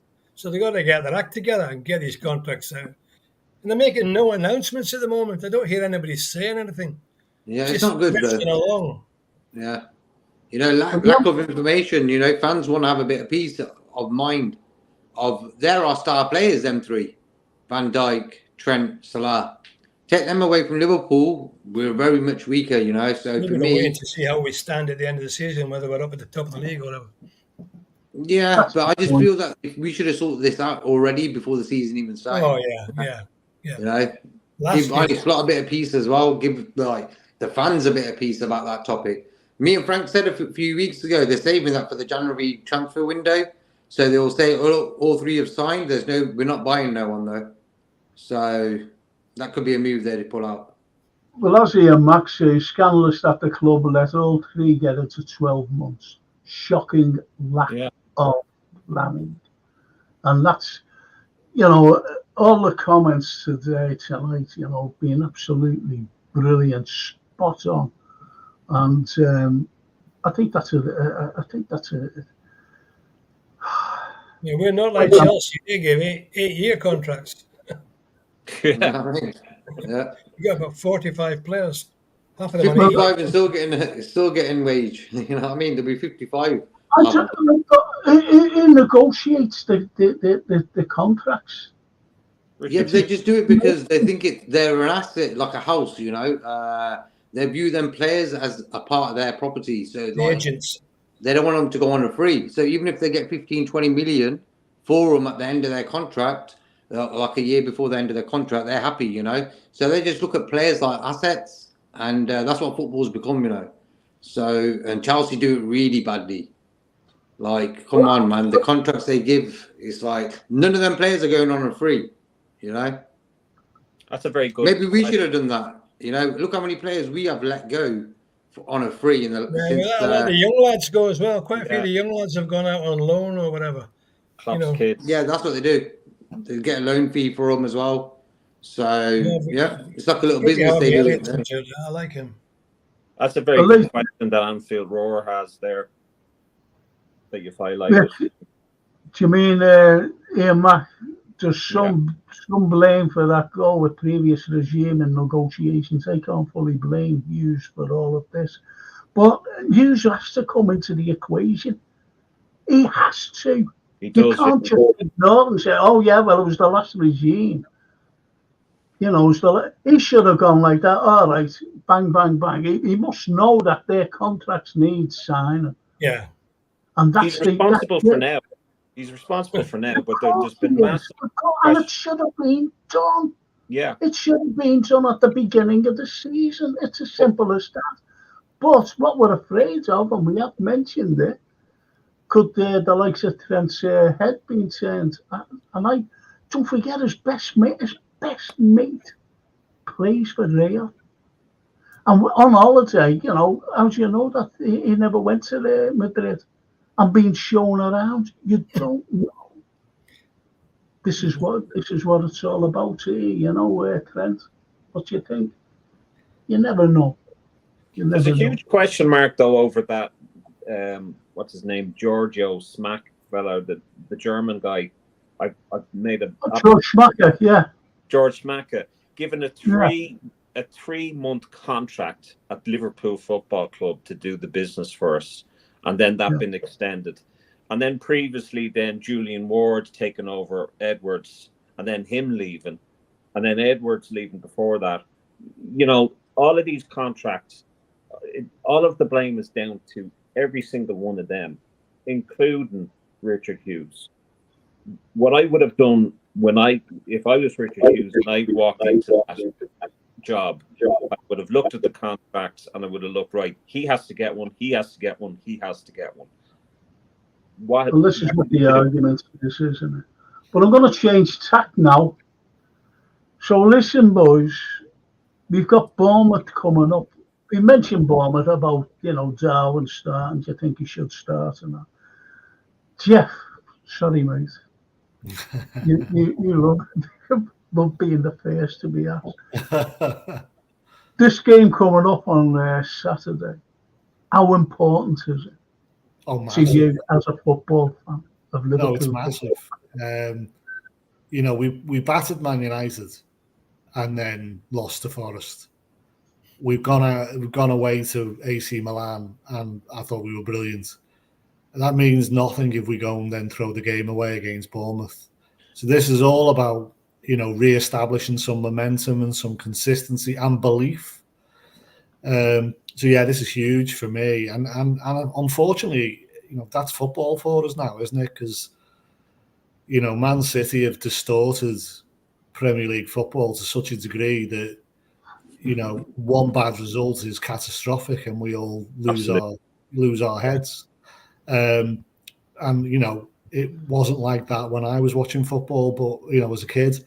But we are where we are, so I think we have got to sort of get some consistency and follow up what it was a great performance in Italy with a routine win against the team we should beat. So yeah, and also, you know, it will all the question marks about how do we deal with the team that comes with a low block and packs the midfield and all of this. You know, all those questions will persist if we then slip up again against Bournemouth and then get into the fans' heads, the players' heads. So no, it's massive this for me. I don't want to go completely over the top, but yeah, for me it is massive. No, you're not going completely over the top. I think it's a huge game, Frank, a really huge game for a couple of reasons. The reasons Jeff said for a start, and then we can go up alongside City or Arsenal. They play each other. So them two are playing each other on Sunday. So if we beat Bournemouth, we're bound to get points back on one or both of them. If they draw, we'll get 2 points back on both of them. And if one of them wins, we get 3 points back on one. So I think it's a big game psychologically because it will push us up that little bit closer to the top, keep us there, keep the momentum going, because we can't afford to lose the game. We just can't afford to lose it. Can't even afford to draw it on Saturday because there's bigger games to come, and you expect to beat Bournemouth at Anfield.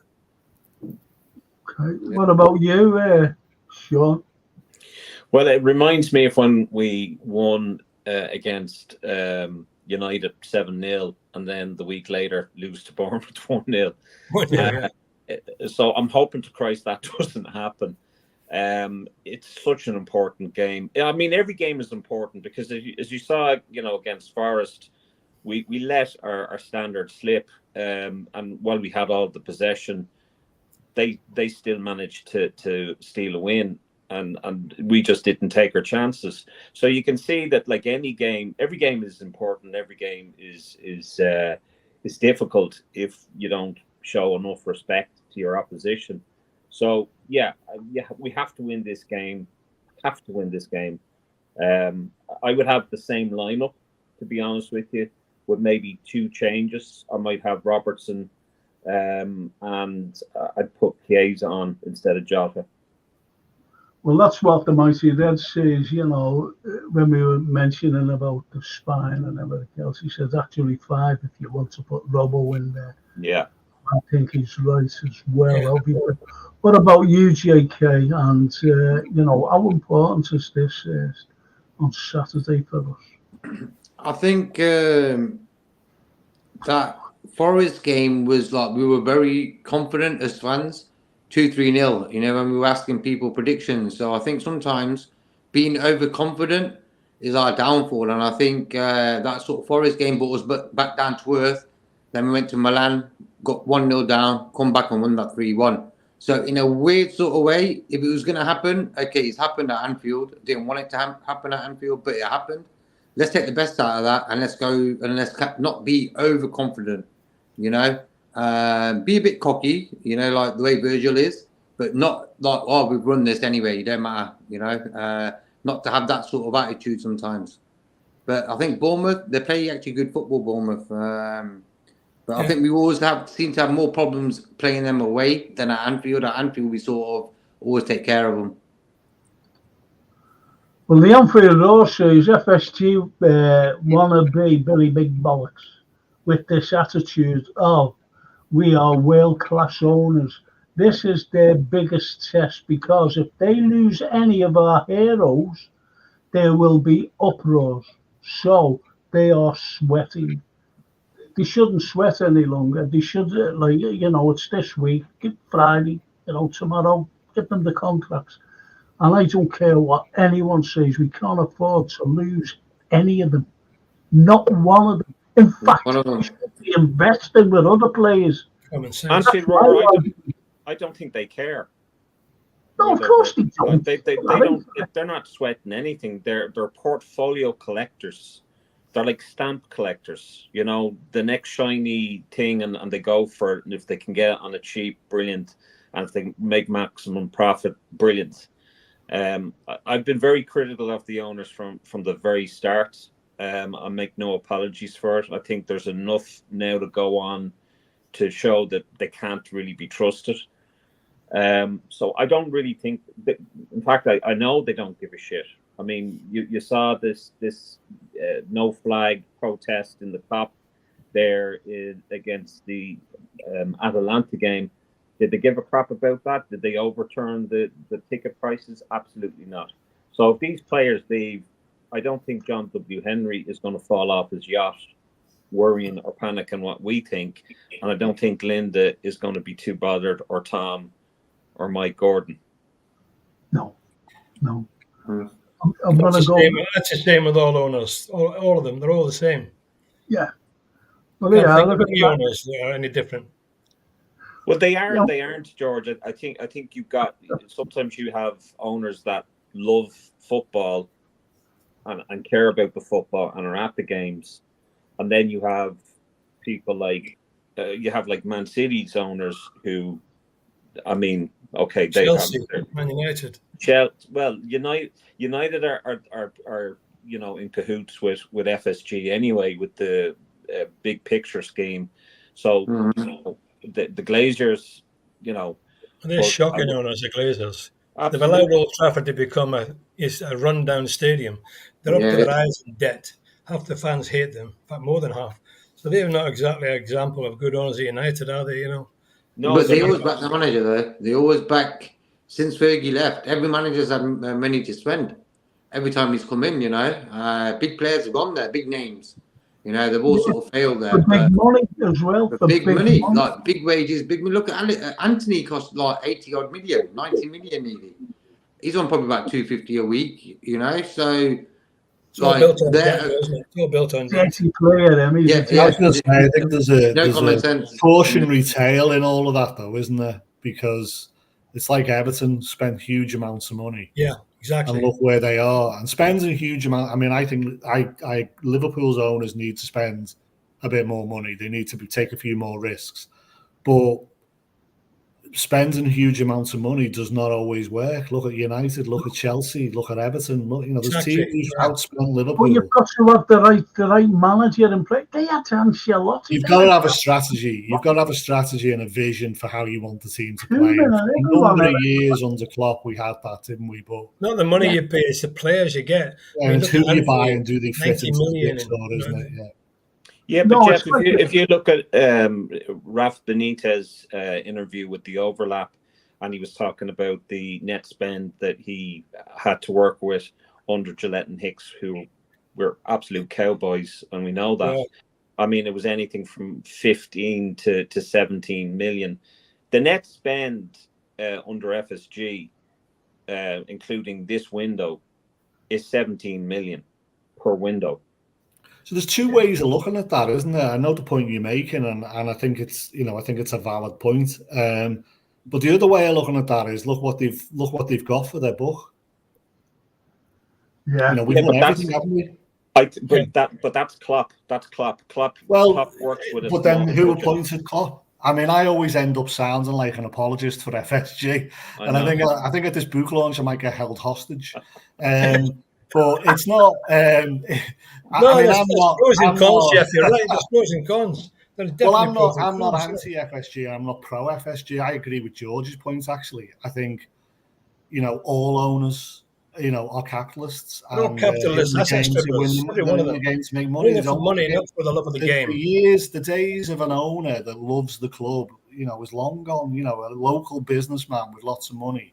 That's gone. Anyone who buys a Premier League club is looking to make money, and unless we have, I don't know, we have cooperative ownership of football clubs, which is we're not going to get.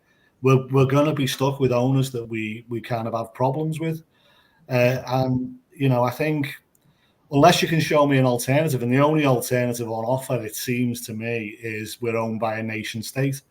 Well, there's a club owned by a nation state who's in the dock right now, with 115 charges. We've got Chelsea who have taken on an unbelievable amount of risk with those contracts. And, if those owners pull the plug, they're gone. Newcastle's another one. Newcastle, they can't spend the money because they'll fall foul of the rules. So they've got all that money from a nation state and they can't spend it. They've got to offload players to spend it. They try to sell us Gordon. Anyway, I just want to say thank you to the Anfield Roar for the show. I've been trying to come out with us, bloody. Frank, you can't shut us up. The chairman's trying to come on. Everyone's shouting and everything else, especially that Sean fella and it's the fight not for spirit. That's what it is, Frank. Go on, read that. Anyway, the Anfield Roar. Jeff Goulding, reading your Stanley Park book. Moving on to Klopp's last stand next. Keep it up, lad. I encourage others to read books. And really appreciate that. Thanks, lads. Really appreciate it. Isn't that a wonderful comment? Yes. This is Jeff. Look at this. And on the 11th of November, 6:30, down at Waterstones, right in Liverpool 1. He'll be signing his book and he'll be giving a little talk as well, which will be fantastic. And the last time I was there, I was with George. Wasn't I, George? Yeah, well, yeah. And then we all got dragged for a pint. Didn't we, George? That's right, yeah, we did. It's nice, very nice evening, Frank. Oh, it was a fantastic evening. So listen, boys and girls and whoever's here. Get down there on the 11th. If you haven't got the book, get down there and get one, and Jeff will sign it. If you've already got one, Jeff will sign it. Just bring it down, and we'll all go out and we'll all have a little jolly good time on the 11th of November. And I think it'll be great. I'll be there with my good lady. We'll be there. Excellent. Nice. Well, I'll be there. But This book launch you never attended, Jeff. I'll be there. I say Carol's first book launch she's ever attended, so she's looking forward to it. She's looking forward to meeting Frank as well. Oh, that's nice. That's nice. Can I get a ways in now? There's the Lost Shankly boy, and that's George. That's the wonderful George, you know, because Bobby Graham in the bottom there. Look at that. It's a fantastic. Look at that picture, you know. We were going on about this picture, George, weren't we? You know, all the lads just standing against the wall. Look at the kids. They're all listening to the Shanks. I think Jeff and I agree that the guy that does the covers for the books is Duncan Olner. He's a genius. Every one of Jeff's books in my book there. I couldn't believe it when I seen the cover, the creative way he does it, you know. It's very talented. Helps a lot. It is a great book, though, boys and girls, because George Scott with Jeff Goulding, the Lost Shankly boy. George Scott, Anfield, yeah. Fantastic. And look at that, the voice of Anfield as well. Absolutely brilliant. And that's our own George. He'll be coming as well, I think. George, lovely man. And there we go, Cup's last stand. That's a great picture. Yeah. And look at all this here, look at this. Jeff. The Red Office. We've conquered all of Europe. Look at that. Champions under lockdown. Stanley Park, and that's what the Anfield Roar mentioned about. That's a great book, that. And the Untouchables. Absolutely brilliant. And the covers, look at the covers. You know, they're all brilliant covers. And that's Mario Manzos. Don't know what happened to him. He's on a marathon. Blimey, I think he's still running, isn't he? Oh, that's a great one. You know what? You know, look at that. Look at that picture. Look at that cover. We had dreams and songs to sing. Very evocative, isn't it? So Keith's got a new one coming out next year, by the way, you know. Well, has he? Yeah, you need to get him back on. I'll have a word with him. Will you? Will you come on with him? Oh, I'm sure he would, yeah. Oh, brilliant. He's a great fella, isn't he, Keith? He's a cracking fella, and I love that. Very talented. That's just, do you know what? It reminds me of where, you know, I grew up in Jarrah Gardens, and it was Liverpool playing there. Who were we playing? We were playing Newcastle in the 74 final. We were playing Newcastle. And that's what that was there, them kids. And you've seen them all, you know, kids with the dads or older brothers or whatever, all in the, you know, with the big rosettes, going the game, going down to Wembley. It was fantastic. And that's why I love that particular wonderful picture.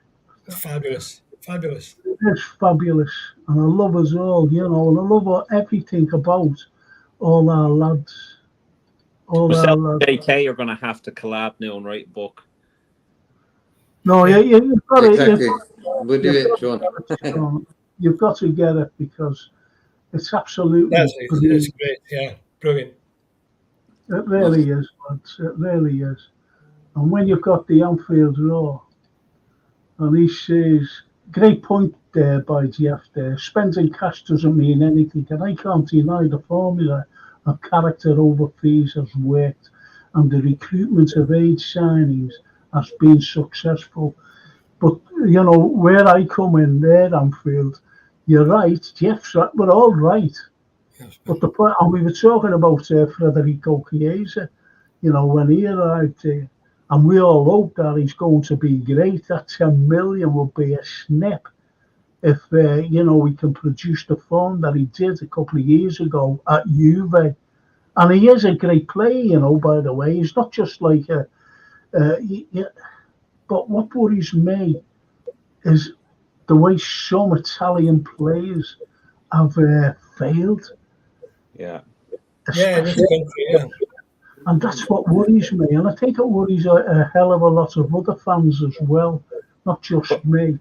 But, you know, let's give Federico a lifeline. Let's get behind him like we Zola, do. Zola was the last one to succeed, wasn't he? Zola, Chelsea. Yeah, Franco Zola, brilliant. Zola, he was a big star.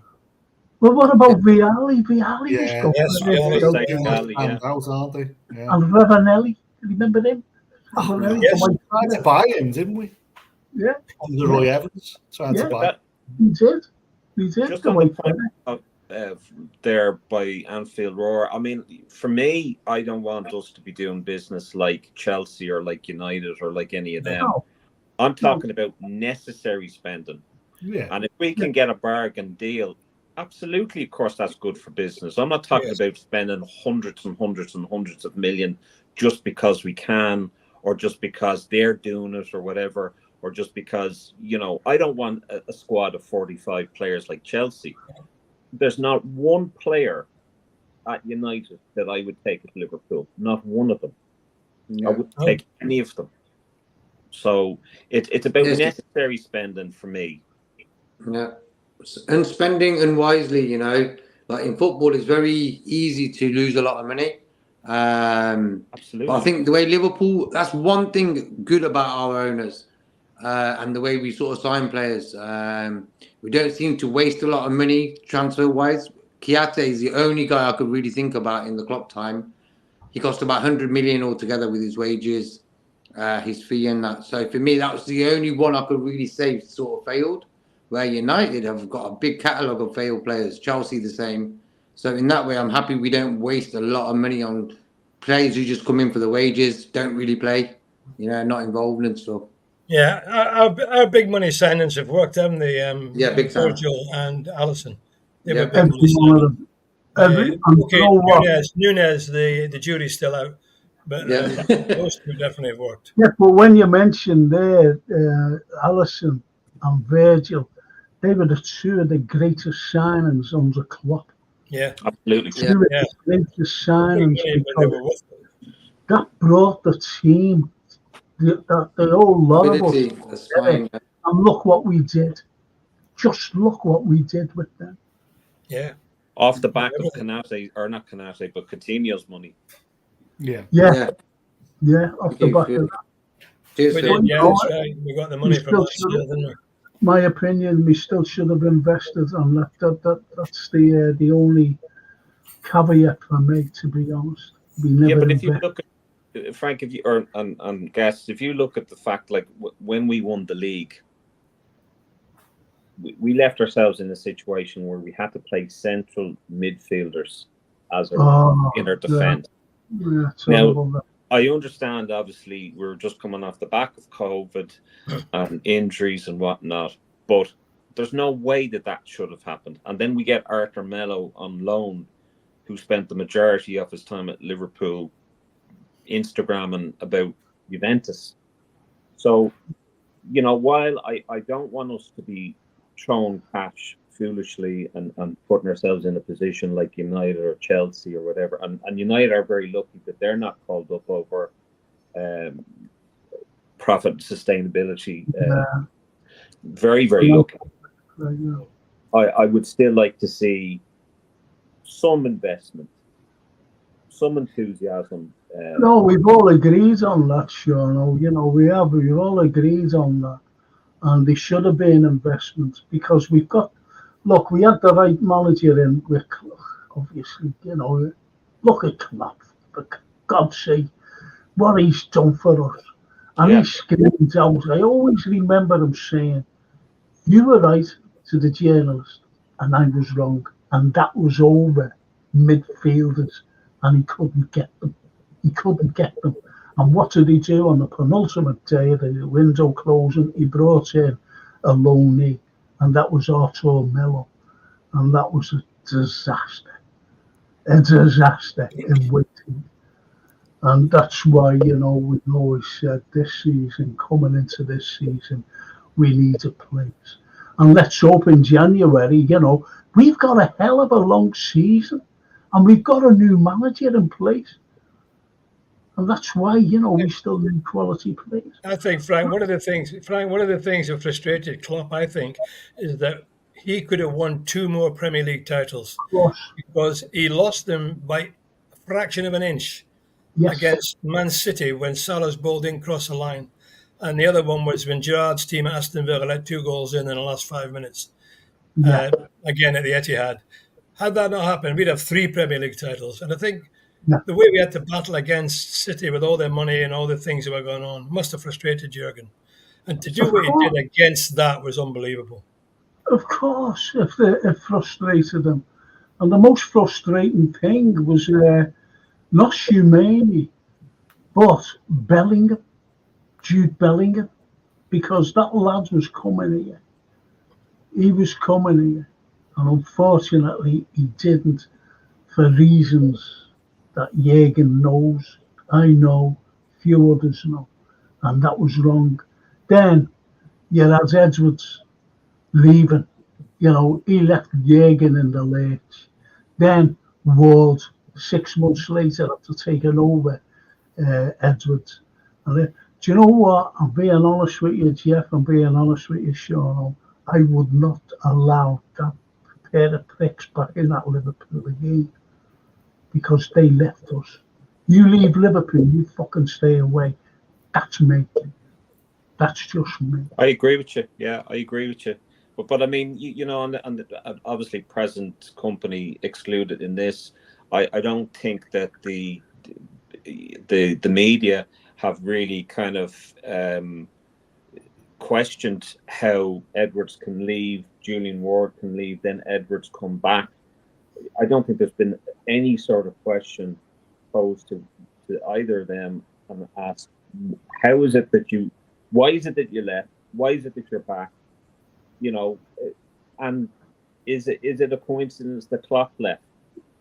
You know, and you can't help people think that when Edwards only left a while back and now he's back. I don't get it. I think there's a lot more to it that we may not know about and we won't know about. But it's just a bit of a head wreck, to be honest with you.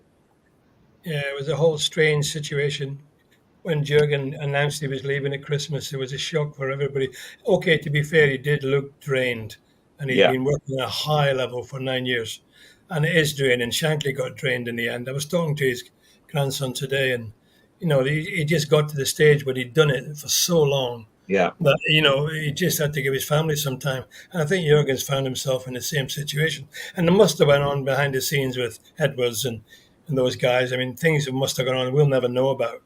I don't think we'll ever find out, to be honest. And maybe we don't.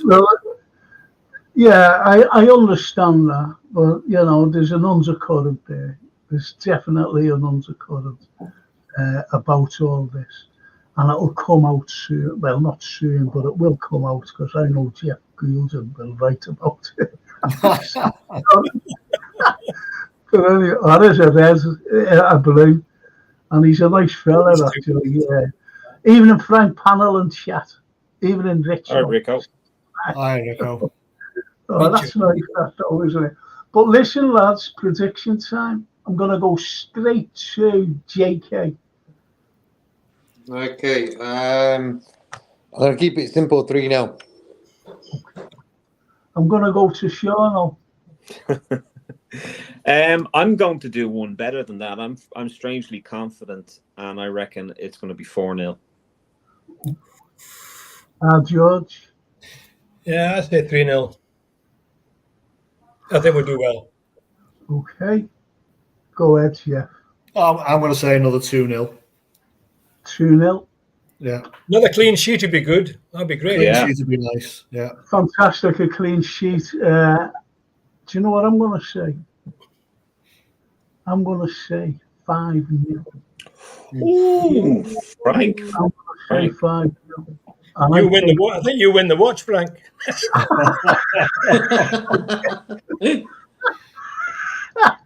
Oh, no, that's a great one.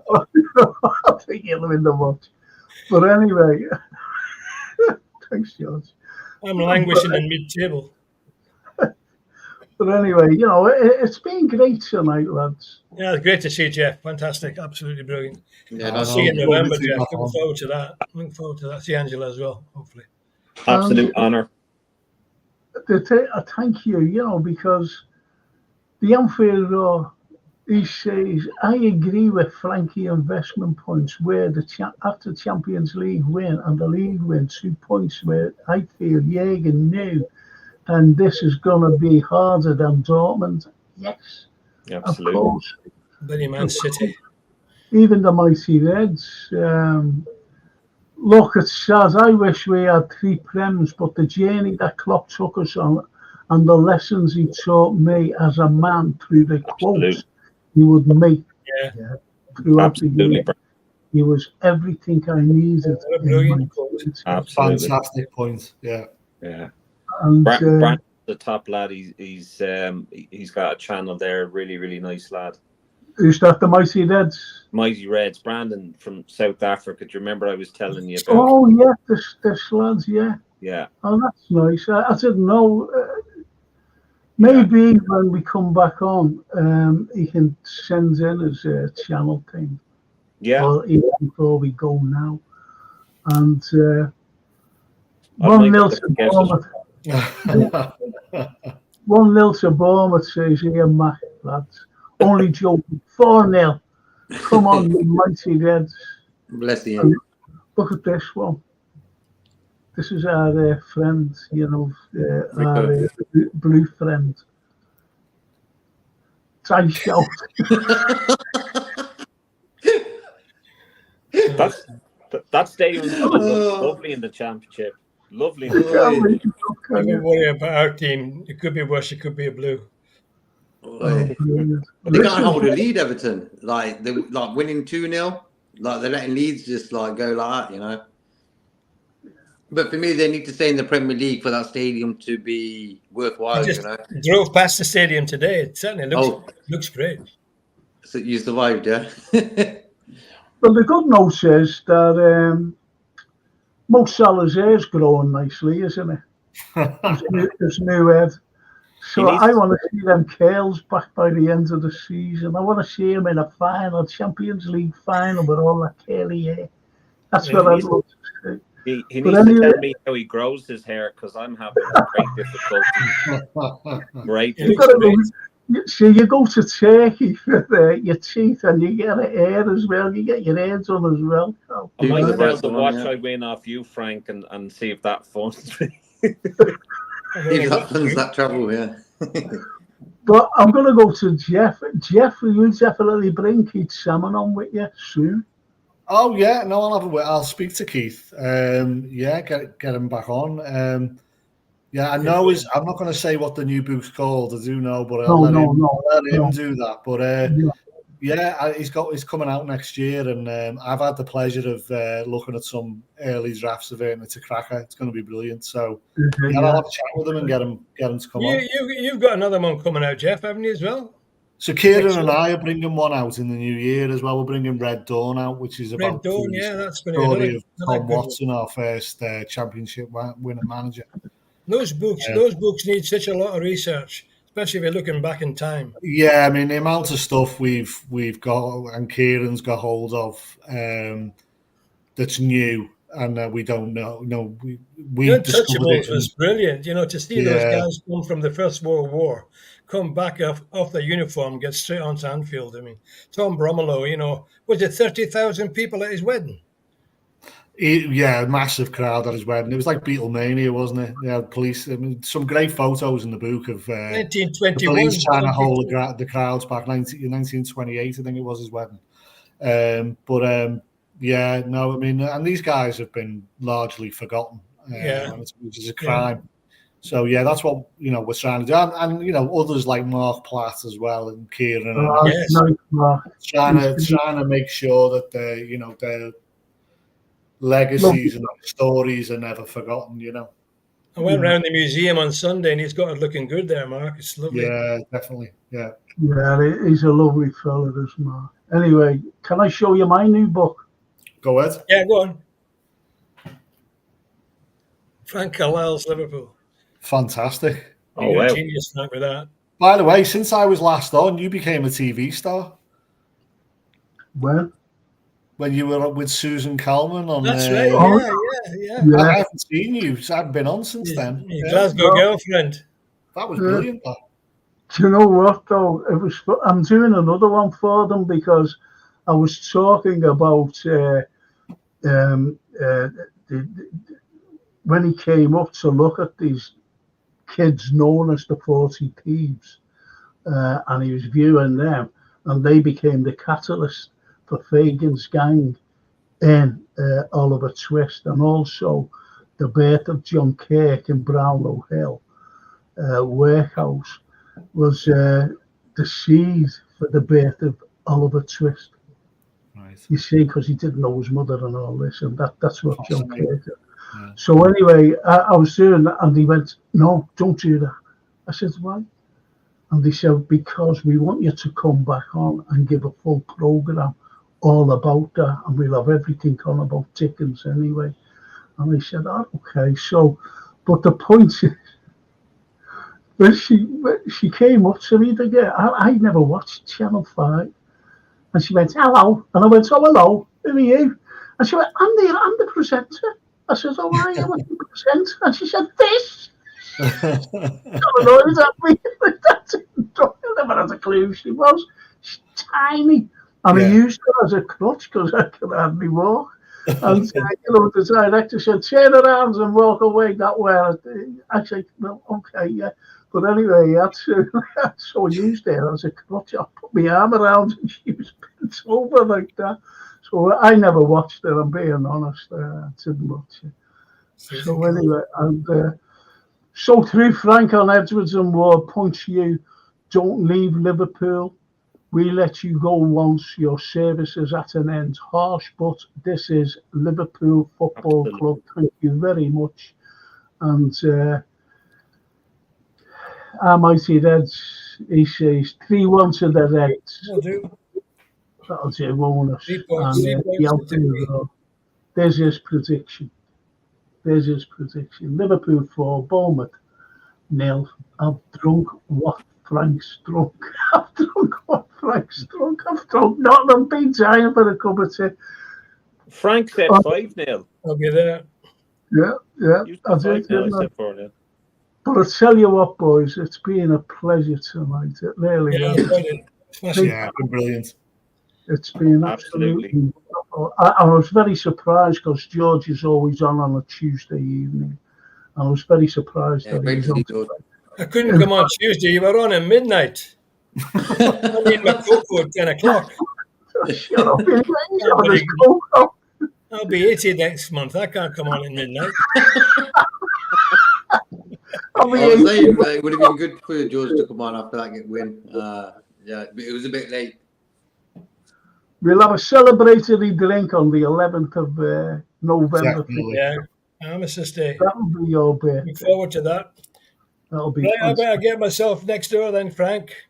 Take care, George. You don't mind if I drop off now? No, George, thank you so much. Love you, honestly. So good to see you, Jeff, nice fantastic to see you, mate. Yeah, you too, mate. I'll see you soon. I'm going to have to go myself soon as well. Yeah, no, I'm getting on a bit now. Yeah. Thanks, Frank. I'll sort that book out for you next week. I will. Okay, thank you. Made up. Okay. All right. Good night, lads. God bless. Good night. Good night, George. See you soon. Bye-bye, George. Jeff, just get in touch with us when you and Keith want to come on. Is that okay? All right, mate. Will do. Be good. And, just advertise the book and everything else. Not only that, because he's a good talker. And tell him from me, that's the best thing I've seen that front. I love it. Yeah, it's a brilliant book. A little headline, brilliant. Jeff, thank you so much, mate. No worries. Lovely to see you again. Nice to meet you, Shauno and JK. Nice to meet you too, Jeff. And see you again soon. Absolutely. Thank you. Ta-ra, lads. Wow. Bye-bye. What do you think of those two, boys? Proper professional Liverpool guys, typical lads, typical really likes about Liverpool. George played for Liverpool, and this is what it's all about. And it's been great tonight. I've been made up. This is the best I've had tonight, I'm being honest. It really is the best I've had. I don't think I I've mean, been. 5 teamers. But as the Anfield says there, great show tonight, great panel, been spoiled tonight. George, don't get a sore neck looking up at me in the fantasy league, lad. Same goes for JK and Shaw. He's dying for that. He's dying for that. I've got to show I'm just getting my wrist ready for that watch there. Look, ready for it. Yeah, look at the watch. Look. That fits me. He's convinced that he's going to win. That fits He me. starts crying. The Anfield Road will cry his eyes out. He doesn't win it. Look at that. Brilliant. When I win it, Anfield Roar, I'll sell it to you so I can fund my hair transplant in Turkey.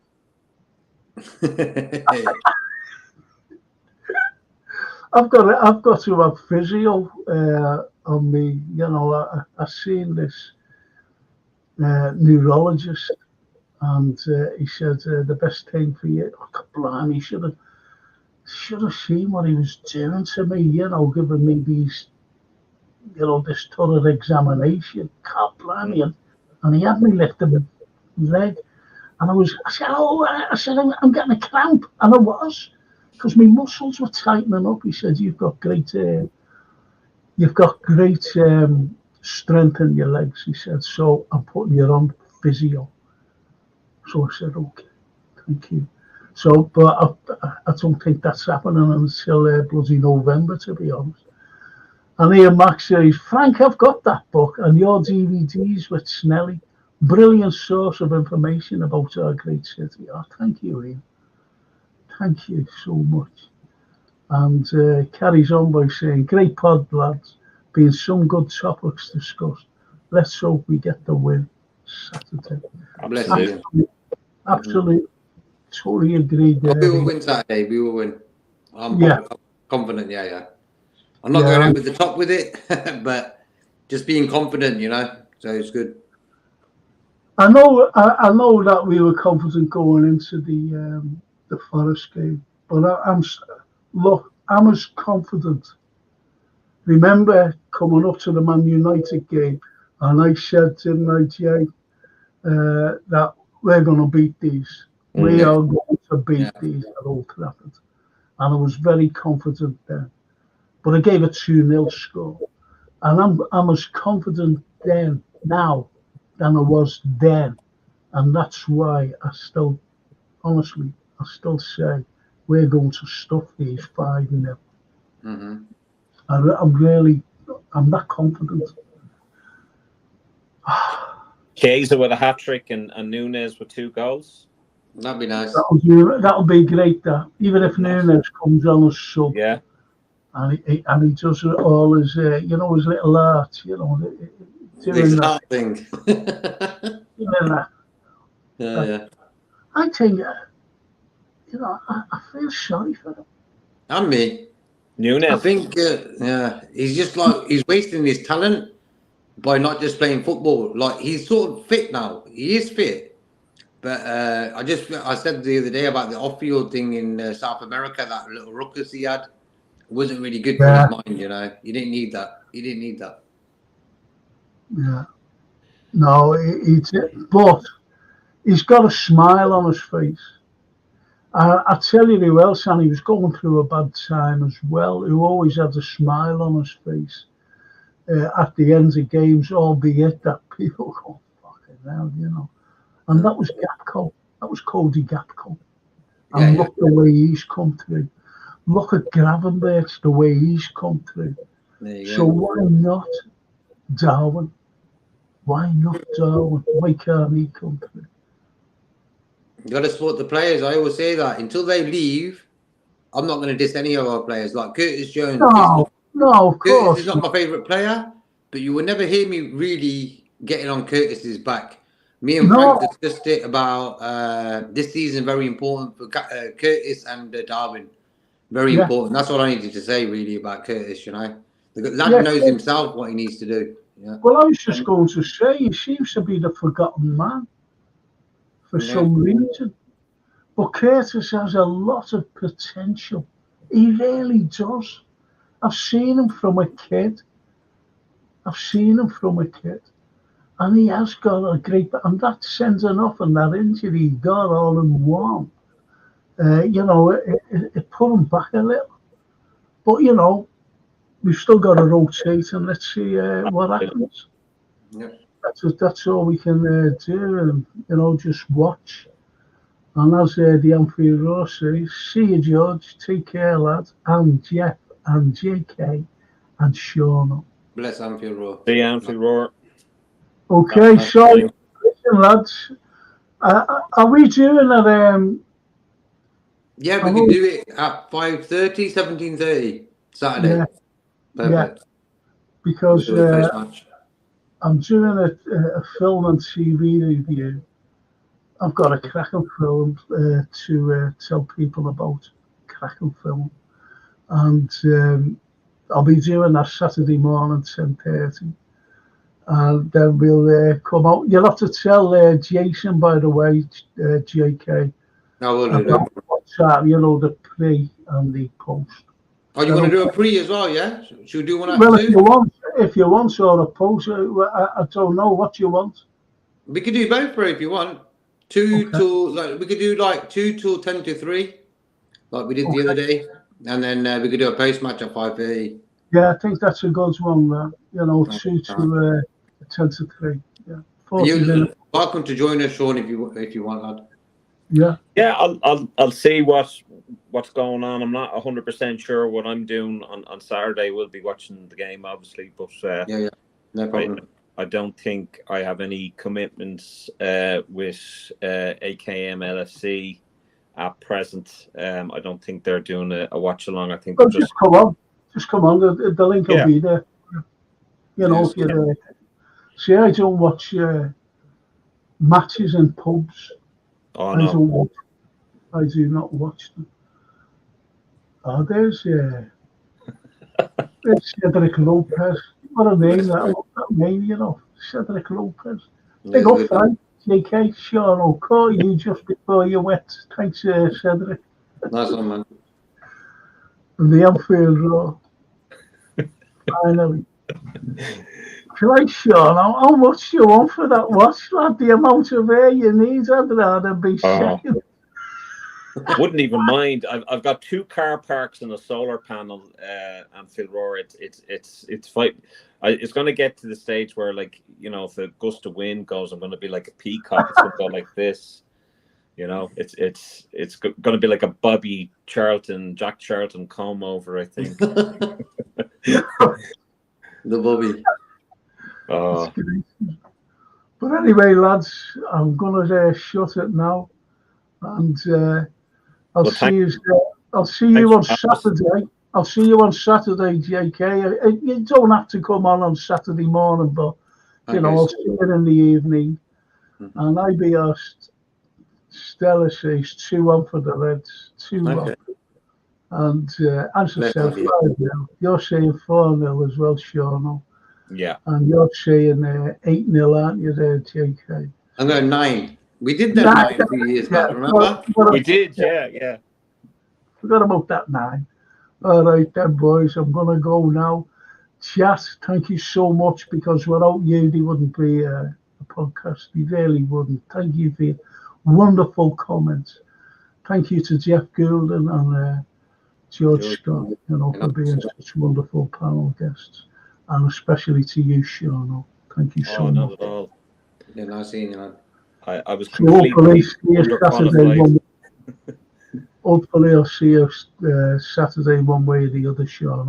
Okay. Absolutely. Thanks for having me again, Frank. And pleasure. Take care, everybody. See you all Saturday. Ciao. Let's go.